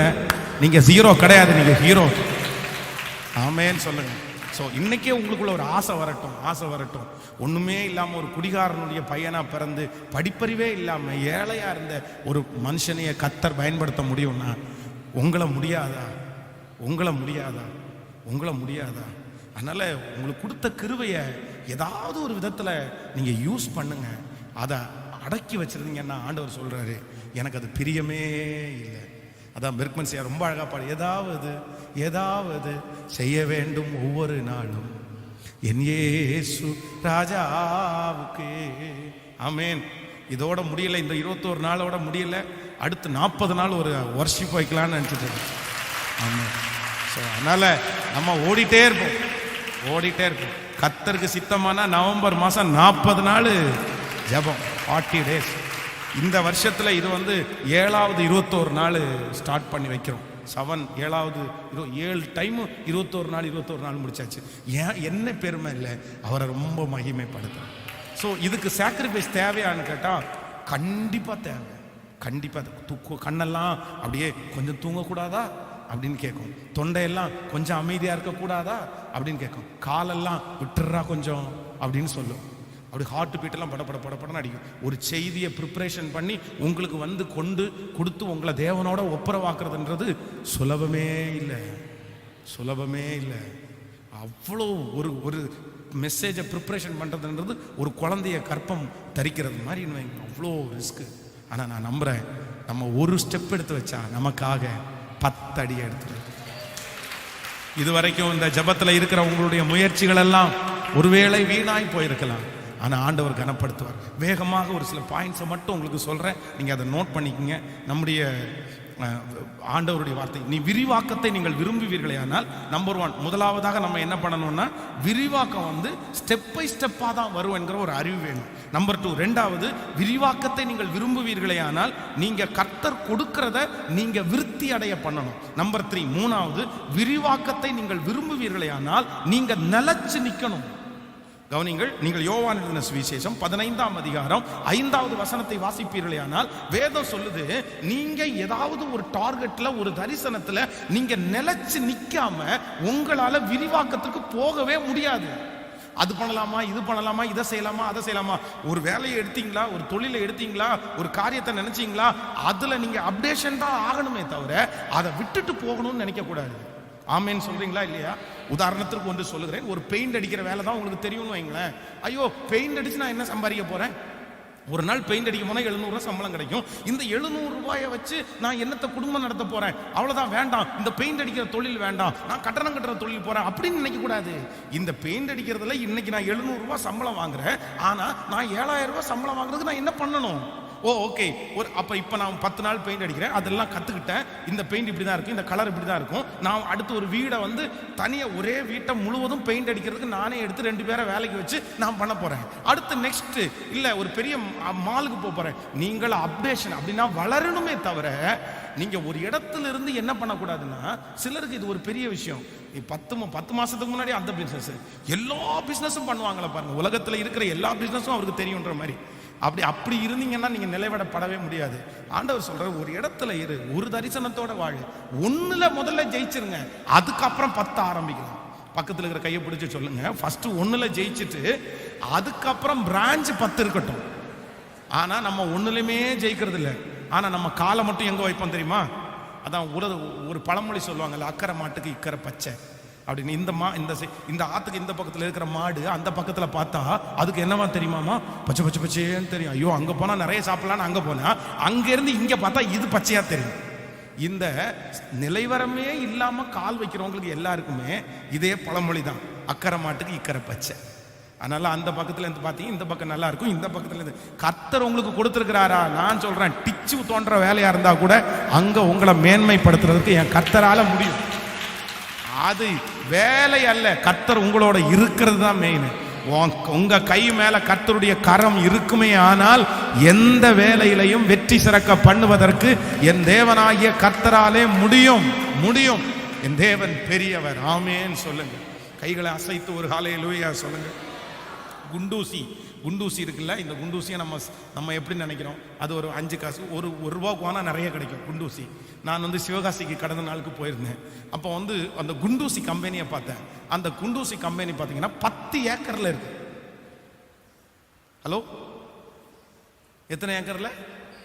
என்ன கம்பெனி? நம்ம என்ன நினைக்கிறோம்? யாராவது மதிச்சிருக்கிறோமா நம்ம? அப்ப நான் நம்புறேன், நம்ம செய்யற வேலை அல்ல, கர்த்தர் நம்மை ஆசீர்வதிக்கிறது தான் இருக்கு. அதனால உங்க வேலையை குறித்து நீங்களே தப்பா நினைக்காதீங்க. நான் என்னை பொறுத்த வரைக்கும் வேலை செய்யாம இருக்கிறவங்க தான் தப்பா நினைக்கணுமே தவிர, வேலை செய்றீங்களா நீங்க டிச்சு பண்ண அந்த வேலை செஞ்சா கூட நீங்க தாங்க கரெக்டான. எதுக்குங்க வெக்கப்படணும்? நீங்க ஆண்டவர் உங்களுக்கு வேலை கொடுத்துருக்காரு, அந்த வேலையை நீங்க செய்றீங்க. வெறும் சேர்ல உட்கார்றது மட்டும்தான் நல்ல வேலை கிடையாது. எல்லா வேலையும் வேலை செய், அவ்வளவுதான். ஆண்டவர் வந்து எல்லாரையும் ஒரே மாதிரி தான் பார்க்கிறாரு. ஆமென். அடுத்து நெக்ஸ்ட் எழுதிக்குங்கள், வேகமாக எழுதிக்குங்கள். அடுத்ததாக மத்தேயு எழுதின சுவிசேஷம் 6ஆம் அதிகாரம் 33வது வசனம், சங்கீதம் 34:10. இந்த 2 வசனத்திலையும் வாசிப்பீர்களானால் தேவனை தேடுகிறவர்களுக்கு ஒரு விரிவாக்கம் வரும். ஸோ 3வது நம்பர் 3, தேவனை தேடுகிறவர்களுக்கு விரிவாக்கம் வரும். ஸோ அடுத்ததாக நீங்கள் எழுதிக் கொள்ளுங்கள், எபிரேயர் 12ஆம் அதிகாரம் 11வது வசனத்தையும் ரோமர் 8ஆம் அதிகாரம் 18வது வசனத்தையும் எடுத்து பார்த்தீங்கன்னா பாடு அனுபவிக்கிறவர்களுக்கு ஒரு விரிவாக்கம் வரும். ஆமேன் சொல்லுவோம். இப்போ வந்து 4 காரியத்தை உங்களுக்கு சொல்லியிருக்கிறேன். நம்பர் 1, முதலாவது விரிவாக்கம் வந்து படிப்படியாக வரும் என்கிற ஒரு அறிவு. நம்பர் 2, ரெண்டாவது நமக்கு கொடுத்திருக்கிற தாளந்த நம்மளே பெருக்கிறது விரிவாக்கத்துக்கு நேராய் நடத்தும். நம்பர் 3, மூன்றாவது நிலைத்திருக்கிறவர்களுக்கு விரிவாக்கம் வரும். 5வது தேவனை தேடுகிறவர்களுக்கு விரிவாக்கம் வரும். அடுத்தது பாடு அனுபவிக்கிறதற்கு தங்களை ஒப்பு கொடுக்கிறவர்களுக்கு விரிவாக்கத்தை கர்த்தர் தருவார். ஆமென் சொல்லுங்க. இப்ப சொல்லுங்க, கர்த்தர் என்னை வர வர விருத்தி அடையணும். இப்ப அந்த வசனத்தை எடுத்துட்டு எல்லாரும் அப்படியே எழுப்பி நிற்கலாம். எல்லாரும் அந்த வேத வசனத்தை எடுத்துட்டு ஆதியாகமம் 26ஆம் அதிகாரத்திலே 13வது வசனத்தை எடுத்துக்கொண்டு எல்லாரும் அப்படியே ஸ்தோத்திரம் அப்படியே எழுப்பி நின்று இப்ப அந்த வசனத்தை ஒரு 10 டைம் 13வது வசனத்தை வாசிக்க போகிறோம். எல்லாரும் சேர்ந்து, ஆன்லைன்ல இருக்கிறவர்களும் சேர்ந்து என்னோட வாசிக்கும்படியாய் கேட்கிறேன். அவன் என்கிற இடத்துல உங்க பேரை எழுதிக்கிங்க. ஸ்தோத்திரம். பென்ஸ் ஐஸ்வர்யவானாகி வர வர விருத்தி அடைந்து மகா பெரியவனா சொல்லுங்க. பென்ஸ் விருத்தி அடைந்து வர வர விருத்தி அடைந்து மகா பெரியவனான பென்ஸ் ஐஸ்வர்யவானாகி வர வர விருத்தி அடைந்து மகா பெரியவனானான். பென்ஸ் ஐஸ்வர்யவானாகி வர வர விருத்தி அடைந்து மகா சொல்லுங்க, நல்லா அறிக்கை செய்யுங்க. ஆமென் ஆமென் ஆமென் ஆமென். மகா பெரியவன். அல்லேலூயா. ஆமென் சொல்லுங்க எல்லாரும். கவனிங்க ஆண்டவருடைய பிள்ளைகளே, இந்த உலகத்தை பொறுத்த வரைக்கும் நம்மிடத்துல கொஞ்சம் வசதி இருந்தாதான் உலகம் மதிக்கும். ஆமென் சொல்லுங்க. நீங்க நிறைய இடத்துல ரிஜெக்ட் பண்ணப்பட்டது, நிறைய இடத்துல நீங்க ரொம்ப ஷையா ஃபீல் பண்ணது எங்கன்னா உங்க கையில காசு இல்லாம தான், உங்க கையில ஆசீர்வாதம் இல்லாம தான். பணம் இல்லாம இந்த உலகத்துல யாருமே நம்மளை என்ன பண்ண மாட்டாங்கன்னா மதிக்கவே மாட்டாங்க. நம்ம பணத்தின் மேல ஆசைப்படல, பணம் பணம் பணம்னு போய் விழல. ஆனா இந்த உலகத்துல மனுஷங்க முன்னாடி தலை நிமிர்ந்து வாழ்றதற்கு நமக்கு என்ன தேவை அப்படின்னா ஆசீர்வாதம் நமக்கு தேவை. அதனால நீங்க எல்லாருமே நல்லா இருந்துதான் ஆகணும். கர்த்தர் உங்களை நல்லா வைக்கணும். ஆண்டவர் உங்களோட இருக்கிறத நீங்க மற்றவங்களுக்கு சொல்ல வேண்டாமா? நீங்க சொல்லணும், வந்து பாரு, என் வேலையை வந்து பார், என் இடத்தை வந்து பார், என் வீட்டை வந்து பார். உங்க வீடு சகல வித பொருட்களால நிரம்பி இருக்கும். உங்கள் வீடு சகலவித பொருட்களால் நிரம்பி இருக்கும். விசுவாசிக்கிறவர்களுக்கு அப்படியே ஆக கடவது, அப்படியே ஆக கடவது. இனி உங்களுக்கு வறுமை இல்லை. இனி நீங்கள் யாரிடத்திலும் கையேந்தி நிற்பது இல்லை. ஓ ஹalleluya. கர்த்தர் தமது பொக்கிஷ சாலையாகிய வானத்தை உங்களுக்காய் திறப்பார். நீயோ அநேகம் ஜாதிகளுக்கு கடன் கொடுப்பாய், கடன் வாங்காதிருப்பாய். கையை மேல உயர்த்தி சொல்லுங்க, இந்த கையை பிளஸ் பண்ணுங்கப்பா. சொல்லுங்க, ஆண்டவரே இந்த கையை ஆசீர்வதிங்க. ஊழியத்துக்கு கொடுக்கிறதுக்கு ஆசீர்வதிங்க ஆண்டவரே. சர்ச்சு கட்டுறதுக்கு ஆசீர்வதிங்க ஆண்டவரே. ஆண்டவரே எல்லாருக்கும் முன்னாடி சாட்சியா நிக்கிறதுக்கு என்ன ஆசீர்வதிங்க ஆண்டவரே. என் கையை பிளஸ் பண்ணுங்கப்பா. என் கை யார்கிட்டையும் கடன் வாங்க கூடாது. இந்த கை யார்கிட்டையும் கை கட்டி நிக்க கூடாது. என் பிசினஸ்ல ஒரு மல்டிப்ளை, ஒரு விரிவாக்கம் எனக்கு வேணும். என் குடும்பத்துல ஒரு விரிவாக்கம் வேணும். ஹalleluya. பிரதர், வேற எந்த கான்சென்ட்ரேஷனுக்கும் போகாதீங்க. பிரதர் சிஸ்டர், வேற எந்த கான்சென்ட்ரேஷனுக்கும் போகாதீங்க. இந்த பிரச்சனை அந்த பிரச்சனை எல்லாத்தையும் மண்டையில கொடுத்து உங்களை வளர விடாம பிசாசு தடுப்பான். அதையெல்லாம் நினைக்காதீங்க. நான் சொல்றேன், கர்த்தர் உங்களுக்கு நல்லதா தான் செய்வாரு. உங்களை கர்த்தர் கைவிட மாட்டார். அந்த தீமை உங்களுக்கு நன்மையா மாறும். அந்த பிரச்சனை உங்களுக்கு ஒண்ணும் பண்ணாது. அது உங்களை ஒண்ணும் பண்ணாது. அது உங்களை ஒண்ணும் பண்ணாது, ஒண்ணும் பண்ணாது. நீங்க இதுல மட்டும் கான்சன்ட்ரேட் பண்ணுங்க. இதுல நீங்க வளர வளர அது தன்னை போல சரி ஆயிரும். கர்த்தர் சொல்றாரு, அதெல்லாம் நினைக்காத. ஓ ஹalleluya. இப்ப சொல்லுங்க, என்ன மகிமைப்படுத்துவேன்னு சொன்னவர் நீர்தான் ஆண்டவரே. ஹalleluya. நான் சும்மா இருக்க மாட்டேன், உங்களுக்காக ஏதாவது ஒன்று செய்வேன். என்னை விருத்தி அடைய பண்ணுகிற தெய்வம் நீர். என்னை விருத்தி அடைய பண்ணுகிற தெய்வம் நீர். ஹalleluya. கரங்களை தட்டி praise the Lord Jesus.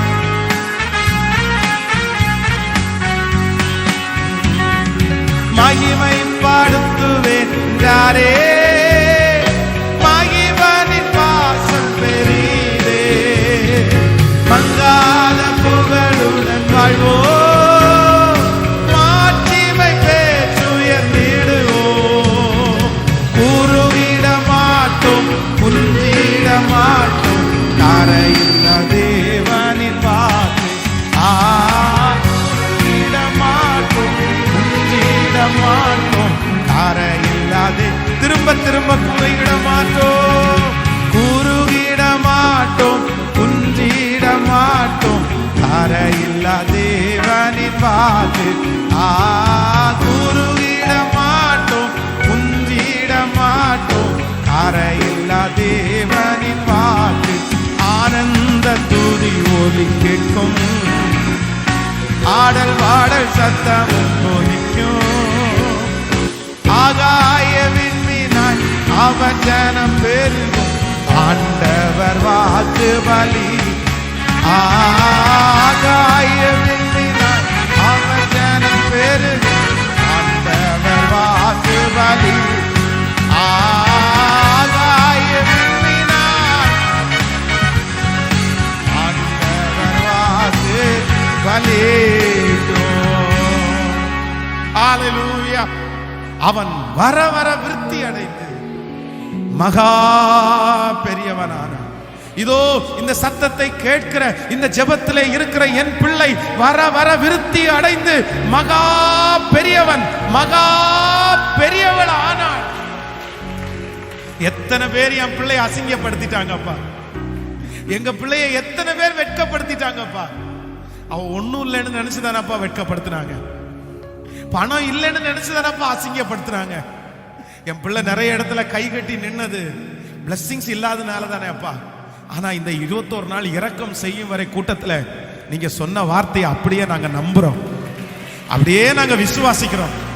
Raja Raja உடைய ஊழியக்காரனா ஐயா, உங்களிடத்துல கேட்கிறது உங்களுக்கு பிரியமா இருந்தா இதோ இந்த ஜெபத்துல நிக்கிற இந்த சத்தத்தை கேட்கிற என் பிள்ளைய ஆசீர்வதிச்சிருங்கப்பா, விருத்தி அடைய பண்ணுங்கப்பா.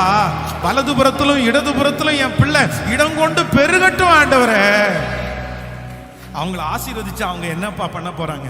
உங்க ஊழியம் செய்வாங்க, அவங்க கட்டுற வீட்டுல ஜெப வீடு கட்டுவாங்க, அவங்க உங்க சாட்சிகளா வாழ்வாங்க. அதனால என் பிள்ளைகளை நம்பி கோடிகளை கொடுங்க, என் பிள்ளைகளை நம்பி கோடிகளை கொடுங்க, என் பிள்ளைகளை நம்பி கோடிகளை கொடுங்கப்பா, நிறைய கொடுங்கப்பா, நிறைய கொடுங்கப்பா. இவங்க அதை பத்திரமா வச்சுக்குவாப்பா, உங்களை மறுதலிக்க மாட்டாங்கப்பா, உங்களை விட்டுட்டு போக மாட்டாங்கப்பா. அப்பா என் பிள்ளைகளை நம்புங்க ஆண்டவரே, நம்புங்கப்பா. கண்டிப்பா நான் ஒரு நாள் பார்க்கணும் ஆண்டவர் அவங்கள பிரம்மாண்டமா வச்சுக்கிறத பார்க்கணும். எங்க கம்ஃபர்ட் திருச்சபை கர்த்தர் நீங்க இன்னைக்கு கொடுத்த வாக்கின்படியே ஒரு பெரிய விரிவாக்கத்தை சந்திக்கட்டும், அது ஒரு பெரிய ஆலமரமா வளரணும், இந்த முழு கோயம்புத்தூர் பட்டணத்துக்கு பிரயோஜனமா மாறணும், இந்த தமிழ்நாட்டுக்கு பிரயோஜனமா மாறணும், இந்தியாவுக்கு பிரயோஜனமா மாறணும், உலக நாடுகளுக்கே இந்த கம்ஃபர்ட் திருச்சபை ஒரு ஆசீர்வாதமானதாய் மாறுவதற்காய் ஸ்தோத்திரம்.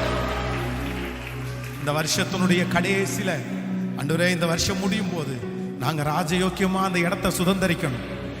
அதனுடைய தேவையை சந்திங்கப்பா, சந்திங்கப்பா. எங்க பட்டணத்துக்காக திறப்புல நிக்கிறோம்ப்பா. ஆன்லைன்ல கேட்கிறவங்க அவங்க அந்தந்த பட்டணத்திற்காய் திறப்புல நில்லுங்க. இயேசுவே எங்க பட்டணத்தை அழிக்க வேண்டாம், எங்க பட்டணத்தில் ஒரு எழுப்புதலை தாரும். எங்க பட்டணத்துல 10,000 பேர் கொண்ட திருச்சபை 100 திருச்சபை, 1000 பேர் கொண்ட 1000 திருச்சபை இன்னும் 10 ஆண்டுகளுக்குள்ள கர்த்தர் தரப்போகிறதற்காய் ஸ்தோத்திரம்.